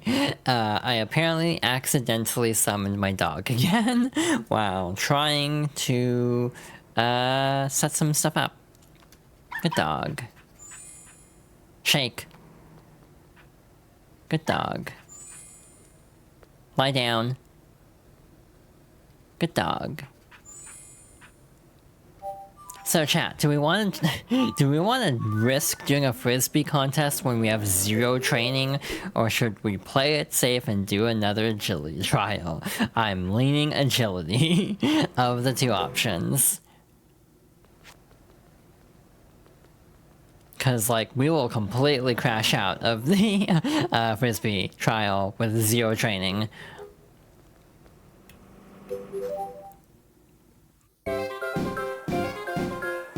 That's a cute dog. That's like a German Shepherd in the icon.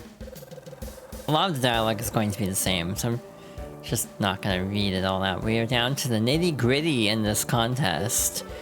Ted Rumsworth here covering the canine drama I helped out with analysis by the always entertaining Archie Hubs. I think all the difficulties have the same dialogue. I'm blushing, Ted. You're quite the entertainer yourself. Current leader with a total of 5 points and a time of 46.6 is Matthew's Yorkie Rusty. So Archie, can you give us any insight into how Rusty has done today? Gosh, I'm at a loss, Ted. I gotta admit, I've been completely hypnotized by that puppy's ears. They're a work of art. Time limit in this round is 59.85 seconds. To get to the expert class, the dog will need to keep its faults to about 10 points. Gotta keep it clean, Ted. And finally down to our last entrant. Now it's the corgi Sophie, and its trainer is Yuna. So Archie, what do you think of Sophie? Very cute in the face, Ted. Those puppy dog eyes just kill me. I mean, she is a puppy.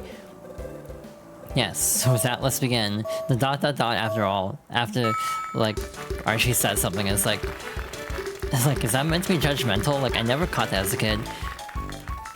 Like, slight concern. We actually, have a much harder time keeping track of the numbers this time. Shoot. Gotta also keep her from going into, the wrong obstacle, because they're all very, like, narrow, so we actually have to make sure she didn't veer off too much. Just great effort on Yuna's part. Hell yeah. Again, I get all the praise for it, despite not being the one to do all the work, technically. Look at that JPEG crowd. In third place with faults of 5.0 and a time of 50.78 is John's corgi Sasha. And second with faults of 5.0 and a time of 46.6 seconds is Matthew's Yorkie Rusty. And finally, it's today's winner with faults of 0.00 points and a time of 26.35 seconds, ladies and gentlemen, Yuna's corgi Sophie. Congratulations. For this victory, Sophie receives a gold trophy and $200 in prize money. How do you suppose Sophie would do against a ferret, Ted? Not a ratty one, but a show class ferret, Ted. Sophie, next up for you is the expert class. Just gonna blow off that statement. That wraps things up for today, folks. This is your announcer, Ted Rumsworth, and commentator Archie Hub signing off. Cool. So once you get to open, you should actually have it reflected in the stats, which is nice. You know, my current setup is actually working out surprisingly well. Part of me almost wants to play like Sonic Rush to see how well I can get through the special stages like this. Because that'd be much more of a reflex test than this. Agility. But yeah, we actually do have one here. So hypothetically, we'd have to do the whole extra day to get the championship. Like a whole day of just that. So again, I don't know how far I want to go with the trials, I'm gonna be honest. Part of me almost thinks maybe next Monday when we stream, I could just get up to like open class level, so we're at least on the leaderboard at all. I might show off the gym again just to show off the slalom, but I don't know if I'll actually do all the other difficulties just because of like... Again, just the inherent problem of this game will have a lot of downtime because it's like we're raising an actual dog. And to be fair, unlike an actual dog, we can just turn off the game. Though, like Animal Crossing, this is a game where things do advance in real time. So like, it syncs up to the system clock, basically. And yeah, if something happens, like you have to change for daylight savings, which sucks on older games like this, in Animal Crossing. In this game, if you actually time travel, it can mess up, like, when you can walk again, or it might mean you can't do competitions for a day.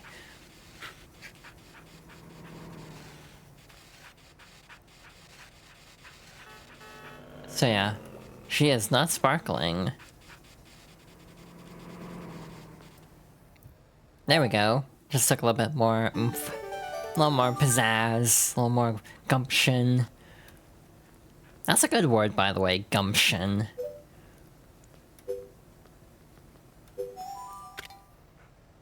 It's funny how differently I am approaching this game compared to a gender ago as a 10-year-old. Where I was just very impatient and maybe not the most, like, most you know, good virtual pet owner. But now, as an adult, and also, again, a whole gender, like 2 genders later, if we want to be technical about it, I feel like I'm much more pampering of the dogs. Or dog, singular, we only have 1 so far. Now, the other question I have was, what is our trainer level looking like? We're at 384. So, I'm going through the list just because I'm curious. Pug is at 2,000. German Shepherd is at 4,000. There is a new house at 6,000. Desktop, where it looks like you're on top of like a work desk. It's also very expensive. It's $20,000 in game. Shih Tzus are 8,000, Boxers are 10,000, the Seaside theme is 12,000, Beagles at 14,000, the Shetland Sheepdog at 16,000, and Outer Space Dream at 18,000. You, again, still have to buy them, you just unlock them at the store. Golden Retrievers at 20,000, oof, that's steep. Cavalier Casey Spaniel, King Charles Spaniel. For 22,000 points. Why are you barking at me like that? What am I doing? What am I doing wrong? Ranch House, which I think is the one I used to use as a kid. I wish I could just decorate the house more directly. If we ever get... I just realized the rank is Archie level. It's like, I guess he's not a good dog trainer if we're already at Archie level. The Siberian Husky at 30,000 points. The Ranch House was at 25,000, in case I didn't say it. The Northern European House at 40,000 points. Maybe, actually, that was the house I used to use. Yorkshire Terrier is 35,000. Miniature Dachshund is 45,000. And Chihuahua is 50,000. Mind you, all of these point totals are specifically for Labrador. All the versions have the same point thresholds, but change what you unlock at each rate. However, I will add it looks like the house themes are all at the same, you know, thresholds, but like the actual dog breeds are all different. Basically, the ones that you can't... Basically, the version ones of the other versions are like the last ones to unlock in the respective versions. I feel like I could have worded that way better than I did, but here we are. My ability to word things is not always the best. But I am doing my best. We have nothing in etc. But yeah, it's like kind of a missed opportunity. Because the Switch does have a touchscreen, and like you could use gyro potentially. How did you get shake from any of the words I just uttered? But especially now that the Switch 2 has mouse controls along with like touchscreen and gyro, I would be interested in a modern take on Nintendogs, to be honest. Because it has been a hot minute since we've gotten one. Last one was Nintendogs plus Cats in like 2011. So like, yeah, I think we're kind of overdue in a weird way. And, like a modern Nintendogs that has like mic, because the Switch 2 has a mic on it. I don't know what you do for Switch 1 though. It might have to be a Switch 2 game just because of the mic and the Joy-Con mouse. The one downside of doing a Nintendogs game at this point is like, to me, this game was a year late into the 3DS's lifespan, or the DS's lifespan, because the DS was like October 2004, this was August 2005 for North America at least, so it was earlier elsewhere. There's a bug flying in front of my face, if you wondered if the model was like jerking all over the place. That's why, because there's a gnat. The little paw raise there. But like, I almost feel like games like this, WarioWare, and some other games are just better suited for early into a console's release. Because the later you put out a WarioWare, the more it feels like, okay, why are we getting a tech demo this late in? So it's like WarioWare Move It, like, I think it would have hit better if it had released like year 1 or 2 of the Switch's life than like the last year of the Switch's life in terms of pre-Switch 2. I haven't played Move It because I haven't even played Smooth Moves. It's on the list of games I kind of want to play. But it is just the problem of like, yeah, certain games are fun. Like, I'm having a great time with Nintendogs. However, this is a glorified tech demo. Like, if I'm being real, this is a tech demo. A very fun and cute tech demo, but a tech demo nonetheless. Like, when I say it's a tech demo, I don't mean that as like a derisive thing, because a lot of people do say it that way, IMO, but I more so just mean like, yeah, this is basically just kind of like a showcase of like a few things. It shows off, one, the DS can do basic 3D. Or like polygonal models, more so than like GBA could. 2, obviously it demonstrates the touch controls. And 3, it demonstrates the mic. So yeah, this is essentially a tech demo game. But it's also very fun and cute and enjoyable.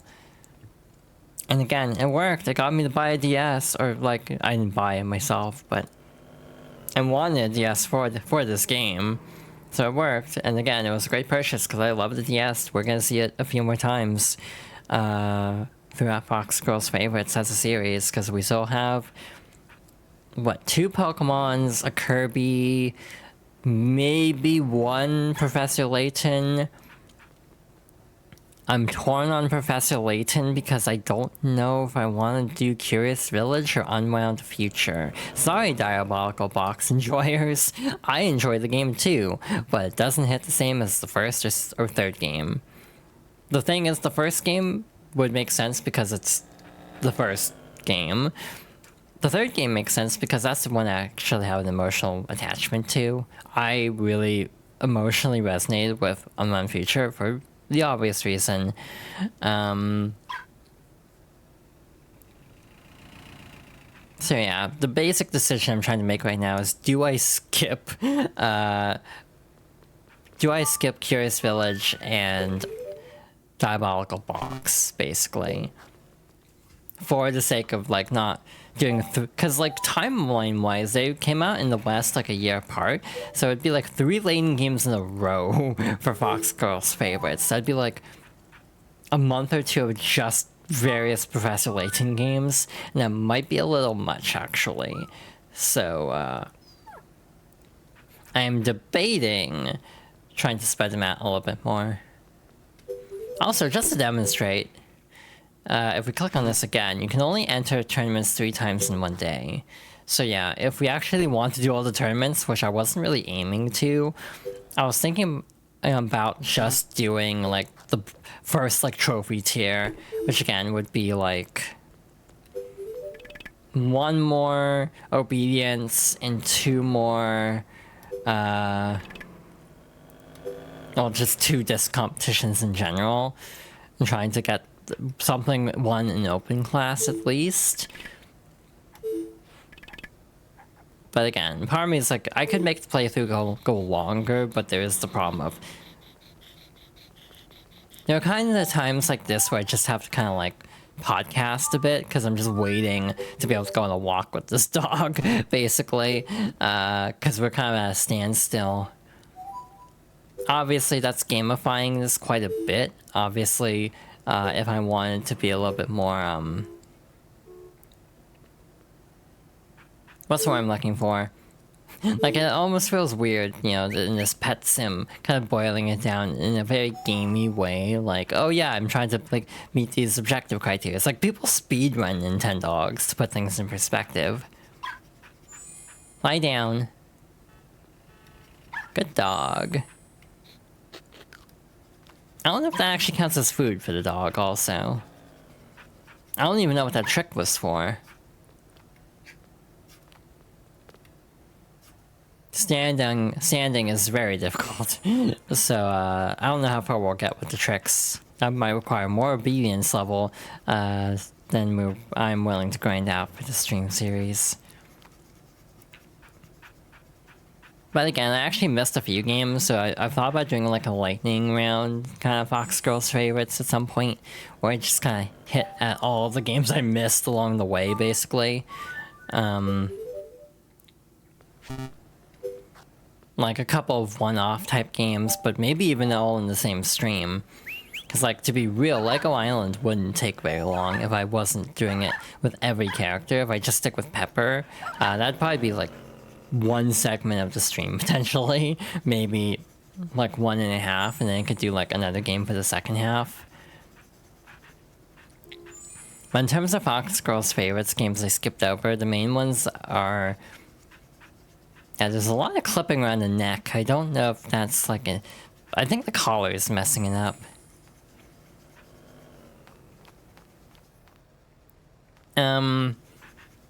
But yeah, the main ones are Rogue Squadron for Star Wars, Lego Island 1, and Rogue Leader specifically, Rogue Squadron 2. And Yoshi's Island is big, because I was a big Yoshi fan as a kid. Nowadays, my favorite Mario character, predictably, is Rosalina. I say predictably because it's apparently a pattern. But yeah, in general, it is sort of fascinating to me in a way. Oh hey, I guess I just barely missed the timing on that, cool. Alright, so we have slightly more stamina now. However, does that mean we can actually make it to the special store and also get back home? Wow, that was a weird-ass route, but it worked, so I'll take it.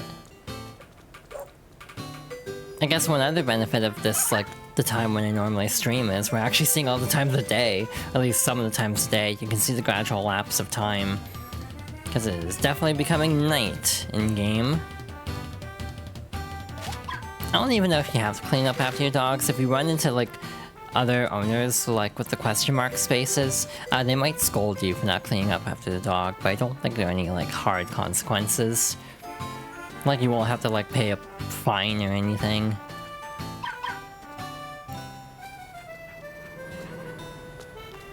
But yeah, I genuinely would want another Nintendogs someday, like on, like, Switch 2 or something. I think that would work really well.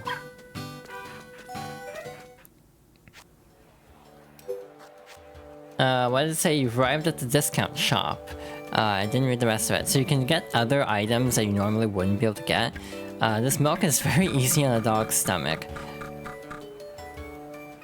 Nice. I don't know if I actually want to buy, like, the specialty, like, food and drink items. Dog food. This delicious food includes real meat to whet a dog's appetite. So you have, like, higher quality dog food and, like, drink as well.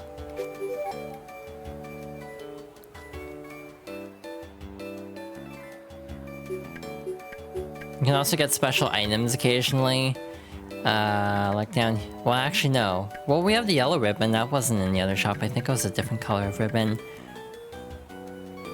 The one... potential... issue... Oh, hi. Thank you for all the reminders. Ow. Thank you. Hit with the triple threat there. Yeah, this is kind of a boring shop rotation, actually.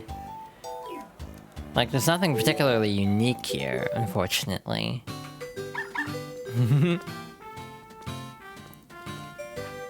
I need to come up with other things for point redeems. I have a couple ideas. I put one point redeem in that never came up, actually. I might have priced it so high that it hasn't been relevant yet, but we'll see. I would really like to see a present, to be honest. Info dump about K-pop? I actually don't know what I'd info dump on today.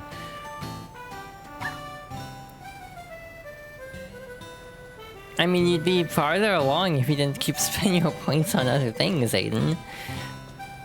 To be fair. But, thank you.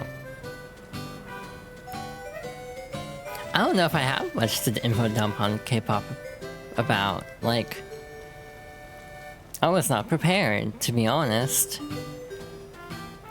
You want to spend on those things? What do you mean? Okay, that is fair, but it's like, if you were saving up for something else, it's like...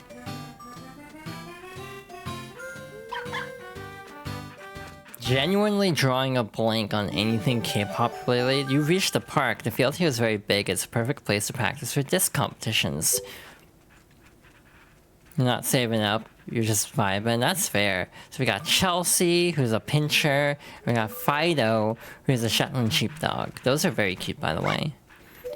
Unfortunately, I mostly came over here to try to do some, like, disc training.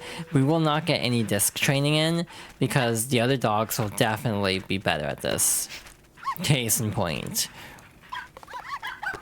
So yeah, this is not going to be very effective. Because this little Fido here is no achiever. Okay, go along. See if y'all can get that. Almost. Yeah, putting Sophie to shame, unfortunately.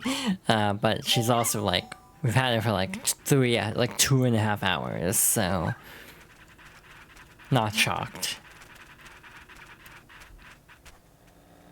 Yeah, it's nice being able to like run into like NPCs with like their own dogs, basically. Like, they have their own collars, too. You can actually find special collars through presents. So, like, this little special green ribbon. And Fido, over there, also has a special collar. Oh, you really want to give this back, damn. Good dog. Yeah, this one is, like, on top of things. And they're pooped. Sometimes the dogs do actually need to sleep, as another heads up, in terms of like, why we could potentially run into issues with this playthrough if I made it like a much longer playthrough trying to do everything, is we would probably have moments of, oh shoot, the dogs actually need to sleep. So we'd just be sitting around looking at the dog sleeping.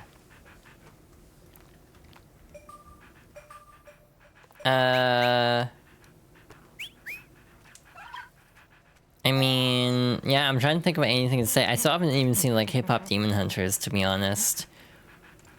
It was the Apple TV thing. I don't know how that went, actually, because it's on Apple TV, and I don't have that. But there was, like, a whole thing where they were like, oh, what if we just take a bunch of, like, classic artists and then have them collab with, like do an arrangement of a song with, like, a K-pop group.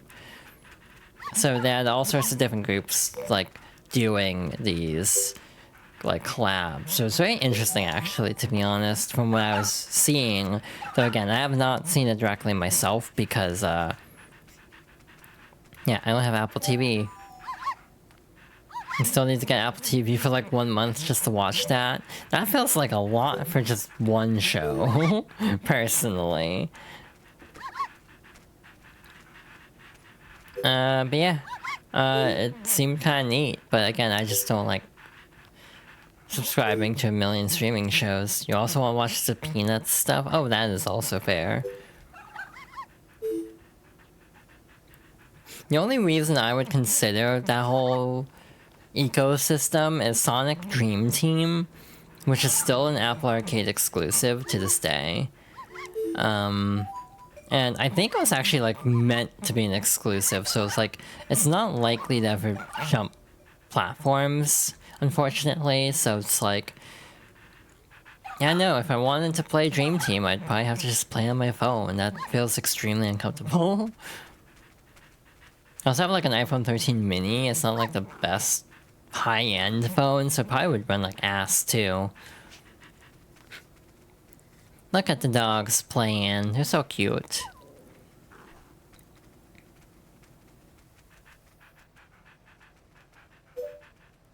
You can also just play with your other toys too. Got a tennis ball, for example. You're sure it'd be fine? Yeah, I'd hope so. But again, I think I've seen footage, and I'd probably have to like cap that 30 FPS or something. But it's like Shantae and the Seven Sirens. There's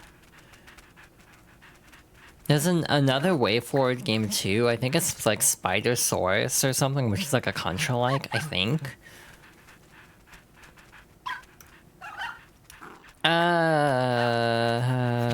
Fantasian. That's a big one. Fantasian is like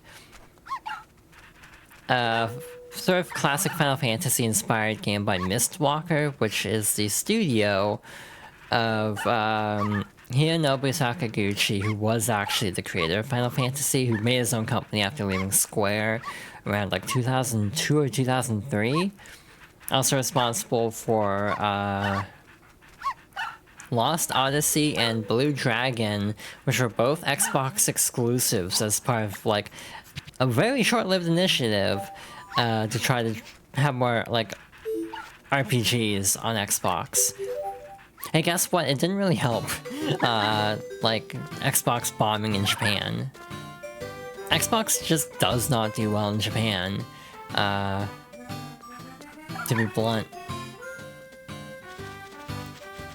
And like Tales of Vesperia, that's Namco, so that's a different company. You might notice the icon paused on the map. If the dog icon stops moving on the top screen map, that means something is coming up, either garbage or a present. You got a Moai statue, huh? Nobody knows when or why these mysterious statues were created, type etc. So yeah, if you just look at that, you can actually tell if your dog is gonna find something. It's like a really fascinating way to be able to just quickly figure out if you're gonna run into something of importance. Either way. Because yeah, you can see it's just gradually moving the whole time.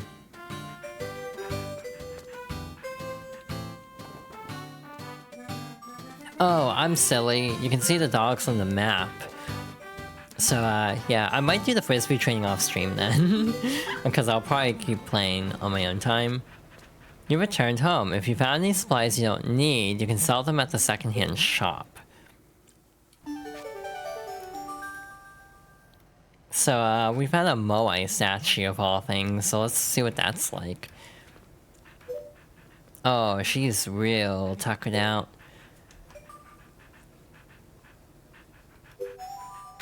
Yeah, no, they weren't kidding. It's just a Moai statue.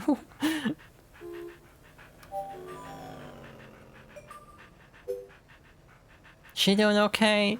Thirst normal. Still eager to do tricks for us. Bing bing. I don't... I feel like that's a reference, but I don't know what it's a reference to. We'll see if she perks up a little bit after we've given her water. Speaking of water, I still need to actually do the hydration check from earlier. Splatoon 3? Oh, I forgot. I forgot about that entirely. Yeah, your dogs can hit dirtier levels than what we're currently dealing with. If your dog gets really dirty, you have to shampoo them. Otherwise, you can probably get away with just brushing them on clean. You can usually brush them up to, like, beautiful. But there are times where you just have to, like, shampoo your dog.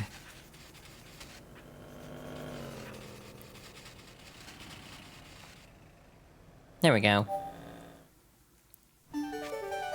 It's been a hot minute since I played, like, the story mode of Splatoon 3. I need to play more side order. It's something I should do on my own time. I don't know if I do it on stream just because I'm already done with a side order playthrough, so, like... I think that'd be more of a my own time kind of thing. But yeah, and all the time I've had Splatoon 3, I never continued side order. I did one run, I was with the Umbrella of all things. And that was it. Again, you just really like shaking, don't you? Yeah, here's the problem. We cannot do any more competitions. We can't go on a walk because we just got back. So the half an hour will be past the end of the stream. So there is kind of the dilemma of what do we do now? Do we just like pet the cute dog? secondhand shop is for selling like etc. type stuff. That's like, yeah, why do you need to keep a Moai statue? Other than it's cool. I have the Tomodachi life. The same problem in Tomodachi life is I usually like to keep one of every item. God, I'm still looking forward to Tomodachi life, living the dream. I hope it's good.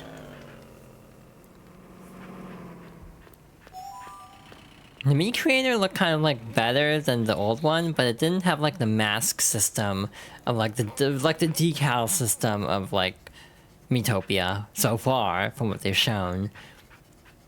To me, like originally actually for the 3DS version, I would not be shocked if we get a Tomodachi Life Direct sometime next year. Because that just seems like a great way to handle it. Like, the other big question mark in my mind in terms of Nintendo's 2026 is Rhythm Heaven, obviously. In general, Rhythm Heaven, I think, is a game that's like... I don't think that would really need a Nintendo Direct. Just by the nature of it being a rhythm game, it's a lot less, like... There's a lot less to explain about it, and, like, you could make the argument, like...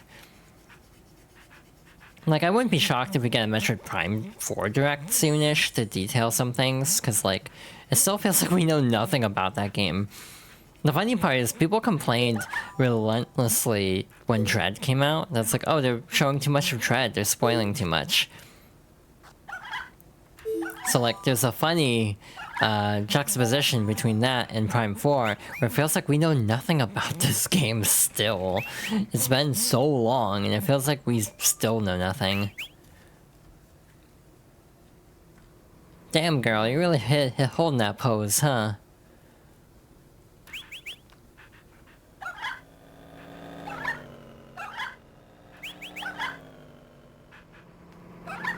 Wow, okay.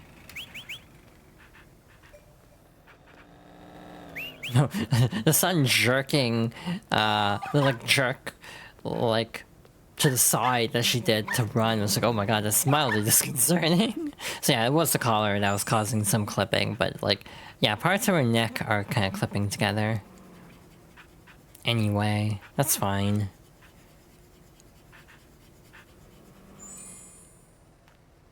But yeah, K-pop, that was the name of the Apple TV show that I was talking about earlier.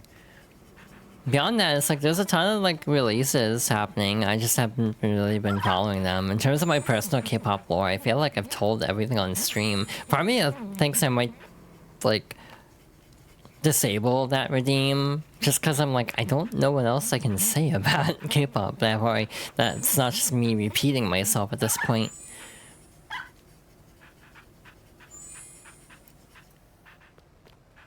It's like, unless I think of more things to talk about, but I'm bad at thinking on the fly, I'm realizing. One thing I will say about the corgis in this game is their textures are very flat. Oh, okay, another info dump about Guilty Gear. Tokyo Game Show is in a week. So, there was a survey, because they always do a survey before Tokyo Game Show. And typically they have a panel. They haven't announced that they're doing a panel. I'm assuming they will be. This may age very poorly in a week. But they did a survey of like feedback. One of the questions was, who do you want to see added to the game? Which is like, that's absurd to me in a way. Like, they're already planning a season 5 for this old ass video game. That's ancient in fighting game terms. And it's like, they're still polling for characters, and it's like, dang. Like, are we gonna get a season 6? Like, is this game doing well enough? Apparently. But the other thing is, there are some weird polls on it. Like, there's Valentine, she's been on the last few. Valentine being the predecessor to Ramlethal and Elfelt, who dies in Overture, so like... That raises a few questions if Valentine shows up again. There are 2 characters from a Japan-only manga that I think is still canon, albeit not really acknowledged very much. I forgot their names, but yeah, they're from a manga. There's Zappa, who would be interesting, because I don't think he's like as haunted by Esko as he used to be. Like, he seemed okay in Xrd.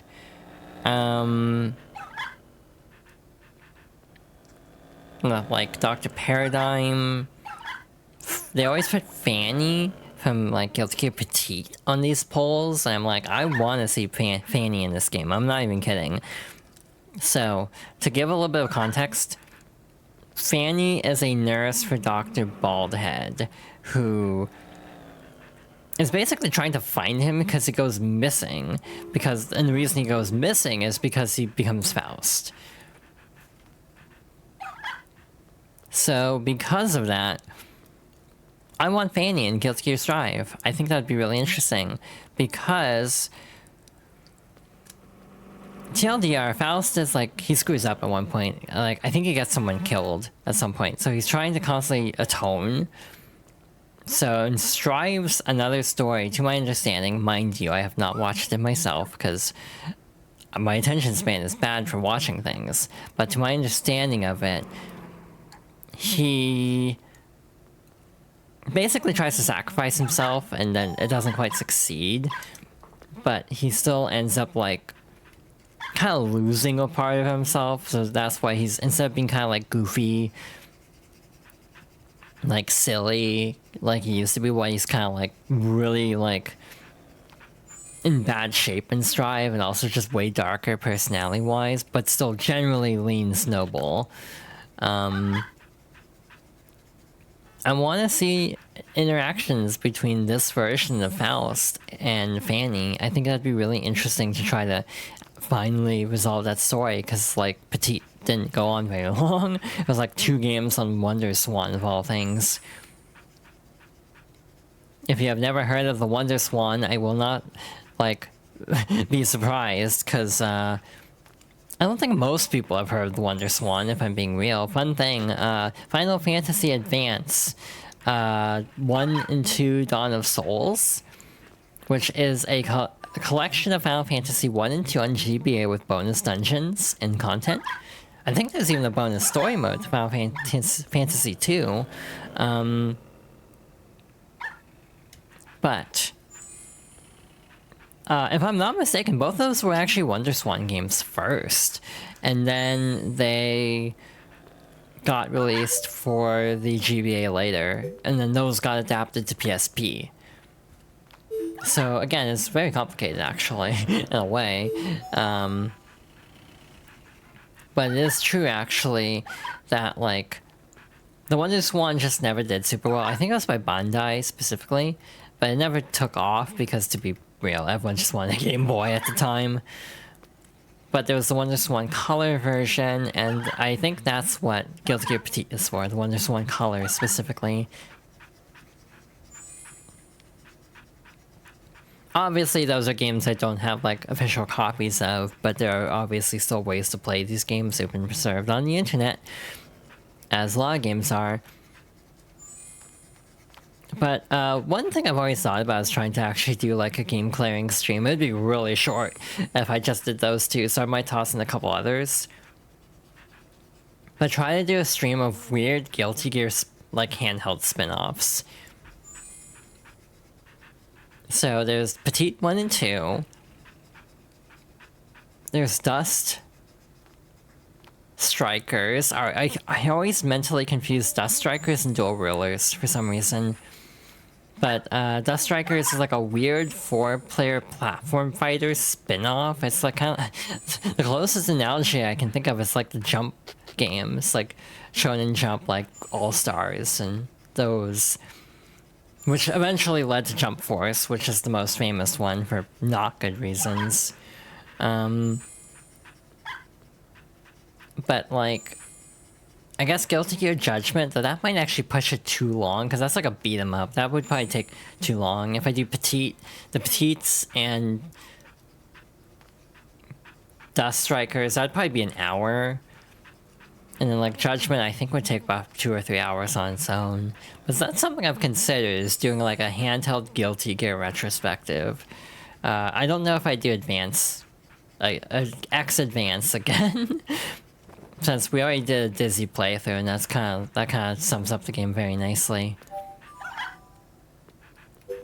I've also thought about doing a Jam playthrough. Because because Jam was my old main. So part of me almost considered, because I did the Dizzy retrospective before Dizzy dropped, part of me has thought about, well, I mean, we don't even have a release date for 2.0, so maybe after Tokyo Game Show, if we get like a release window for the 2.0 update, I might do a Jam retrospective where I go through. I guess it'd be X through Xrd, Rev 2, ahead of Jam releasing. The only problem is Bridget shows up a lot in Jam's story and is not handled well in either character's direction, shall we say. So I think part of me would hardcore cringe doing a Jam playthrough nowadays, but it is something I've considered, like trying to do a Jam playthrough. I've thought about doing a Venom playthrough also, but that'd be a lot more work because I do not know how to play Venom.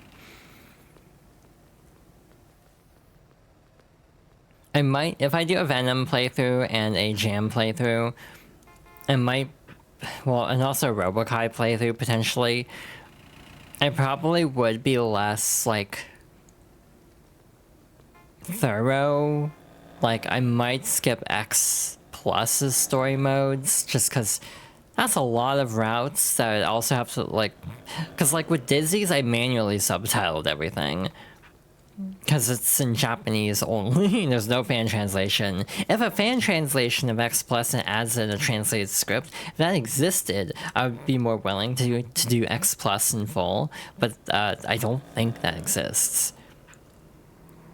So that means I have to go through a translation guide I found on like Game FAQs and then add that in, and it was rough. The translation wasn't great for the Dizzy playthrough. I kind of end up translating a few things on my own, basically.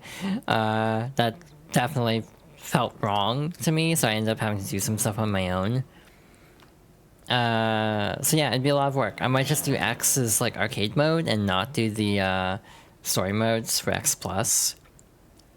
I mean, since those are also like dubiously canon anyway, there's then. So yeah, for Venom and Jam, I think it would. Yeah, for Venom and Jam, it would be X through Xrd. For Robokai, it would be.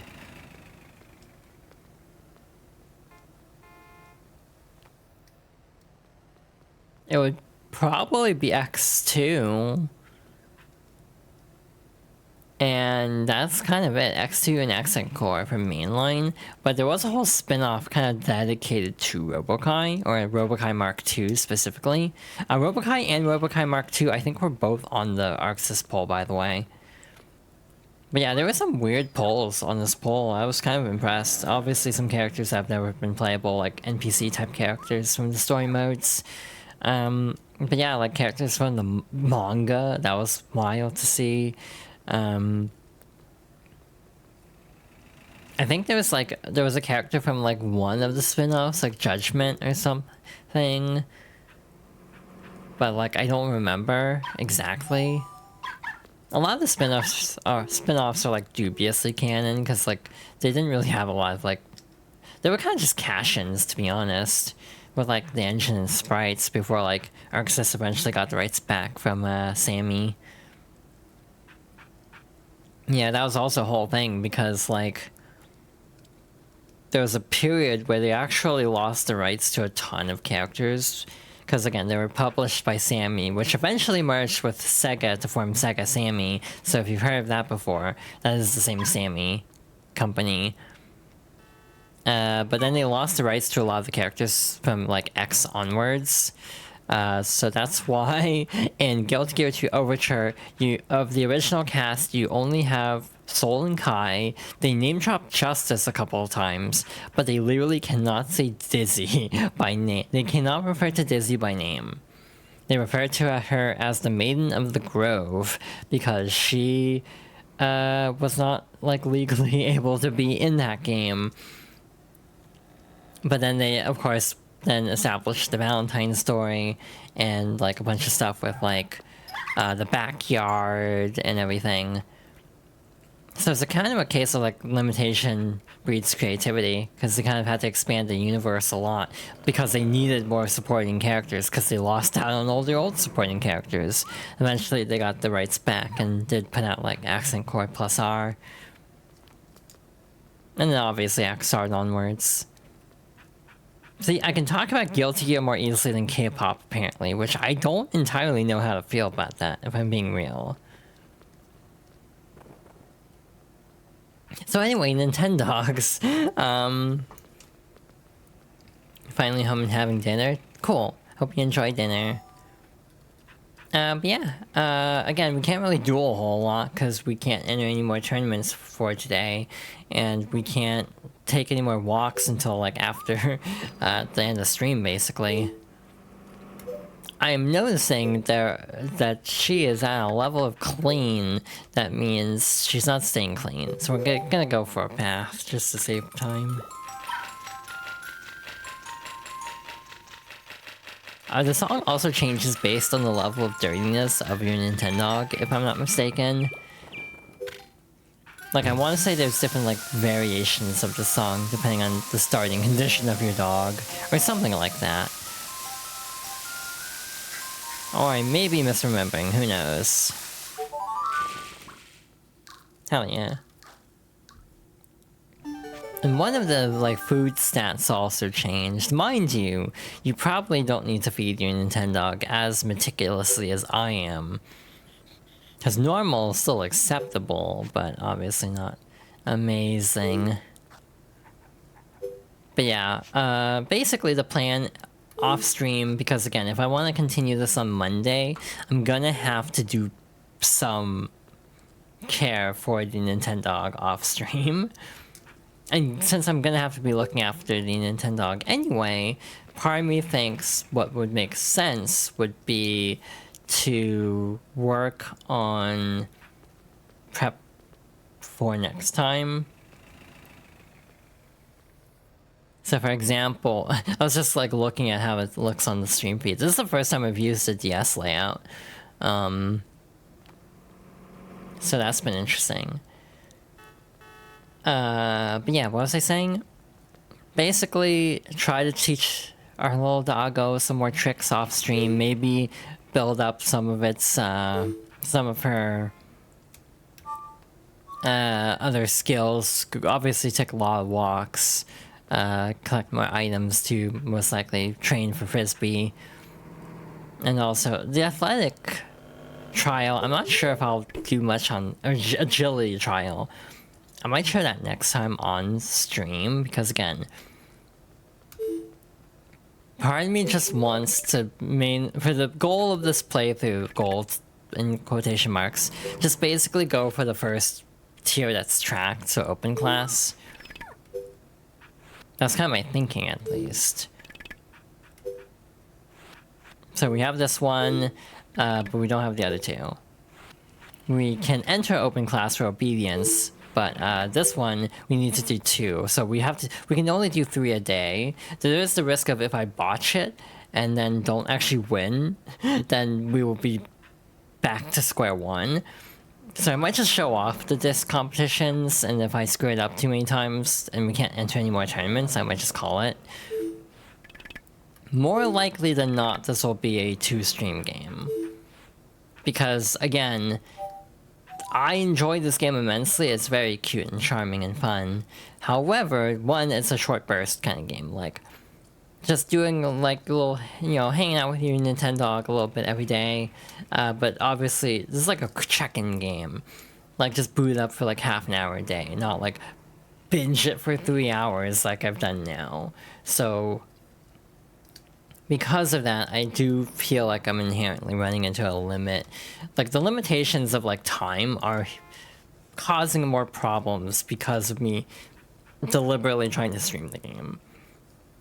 So yeah, I might keep it to only one more stream after this, but we'll see how much we can get done next time. Alrighty then, I had a great time. We didn't make a lot of progress on the game itself because it's a slow burn kind of game. Again, this is why I was reconsidering doing New Leaf because that's an even slower burn kind of game than the original Animal Crossing. So for the sake of actually like recording a game like this or like streaming a game like this, yeah, it's not the best. So I might swap in something for Animal Crossing. I have 40 games on the list total right now. I think that's a good number. I had it at 50, but I trimmed the list to 40 because there are a couple that's like, this is kind of a stretch. In terms of games to add, the two I'm torn between are Sonic Unleashed for the Wii, because that's the version I grew up with, and Ratchet and Clank Up Your Arsenal. So that's a very different set of two games. Again, that's just me being a little bit obsessive compulsive and being like, oh, I want it to be like a number divisible by 10. I don't want it to be like 41 games because I think that would bother me. So 40 it is. So yeah, 40 games. Again, the list might increase in the future, who knows. I might bump it back up to like 50 by the time I'm done. Either way, this is game 14, by the way. So in about under a year, about 3/4 of a year, we've gone through quite a few, but our progress is going to bog down because we have like Super Paper Mario coming up. We have Final Fantasy 9 and 10 coming up. 2 Xenoblades, Majora's Mask, Wind Waker. So we have some pretty long games coming up that'll take multiple, like 5 to 10 streams minimum. So yeah, our progress is going to bog down quite a bit. But again, I also have some one-off stuff planned again, like one to just kind of quickly like spend an hour on games I skimmed over previously. But yeah, that's kind of the rundown for now. Thank you all for watching. I hope you enjoyed the stream. This very like unorthodox stream of mine. I'm glad everything worked. Again, we started a little bit late because I did not do enough setup early enough. But hey, there's all my links. I have a YouTube channel for edited content, a VOD channel for full archives of streams. Well, mostly full, again, cutting out the intermissions or just moments where there's no talking. Blue Sky for just random posting of mine, like random updates. And the Ko-Fi for tip jar. I might add Throne back at some point, but again, I need to figure out what I actually want to include on Throne. And like games, like fragile things don't seem like a good idea through Throne. It's basically my opinion. So I might just kind of reassess and then add it back to the overall link. And put the command back as well, put it back in the about section on my profile and everything. You think there was much progress because puppy cute? That is a very fair point. You make a very compelling argument, Aiden. But yeah, hell, next time if we have enough money by the end of everything, and especially if I like go on walks and just end up getting a lot of money through like selling items, we could just get a second dog to round out next stream. No promises, obviously, but that is a possibility. I do almost feel like this game works better with more dogs, because then you can, like, alternate. So, like, you take one on a walk, and then that sets a 30-minute timer. Then you take the other dog for a walk, and then you're just alternating. Like, that does streamline the waiting a lot. So that is an option of something we could try next time. Obviously, that dog would not be as qualified for, like, competitions, but we could at least get more, like, walks in and just see more of the world. But again, this game is inherently kind of limited in content just by the nature of this being, like, a pet racing game. So yeah, it is a case of, like, yeah, I don't know how much more we'll be able to squeeze out of this game before it starts kind of getting old, I guess is what I'm trying to say. But we'll see. Again, that was fun though. Hope everyone enjoyed.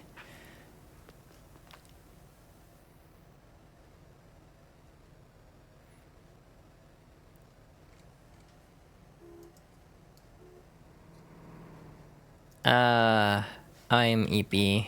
I'm probably going to call it, now. Because I am beat.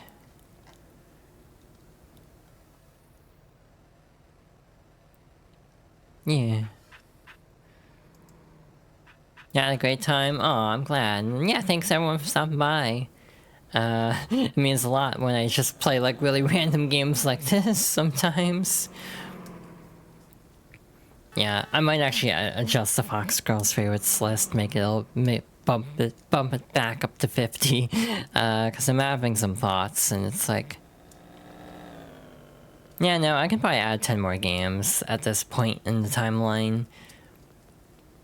It's almost like I play a lot of video games, and video games in general resonate with me a lot. But anyway, yeah, thank you all for watching, and good night, everybody. Take care.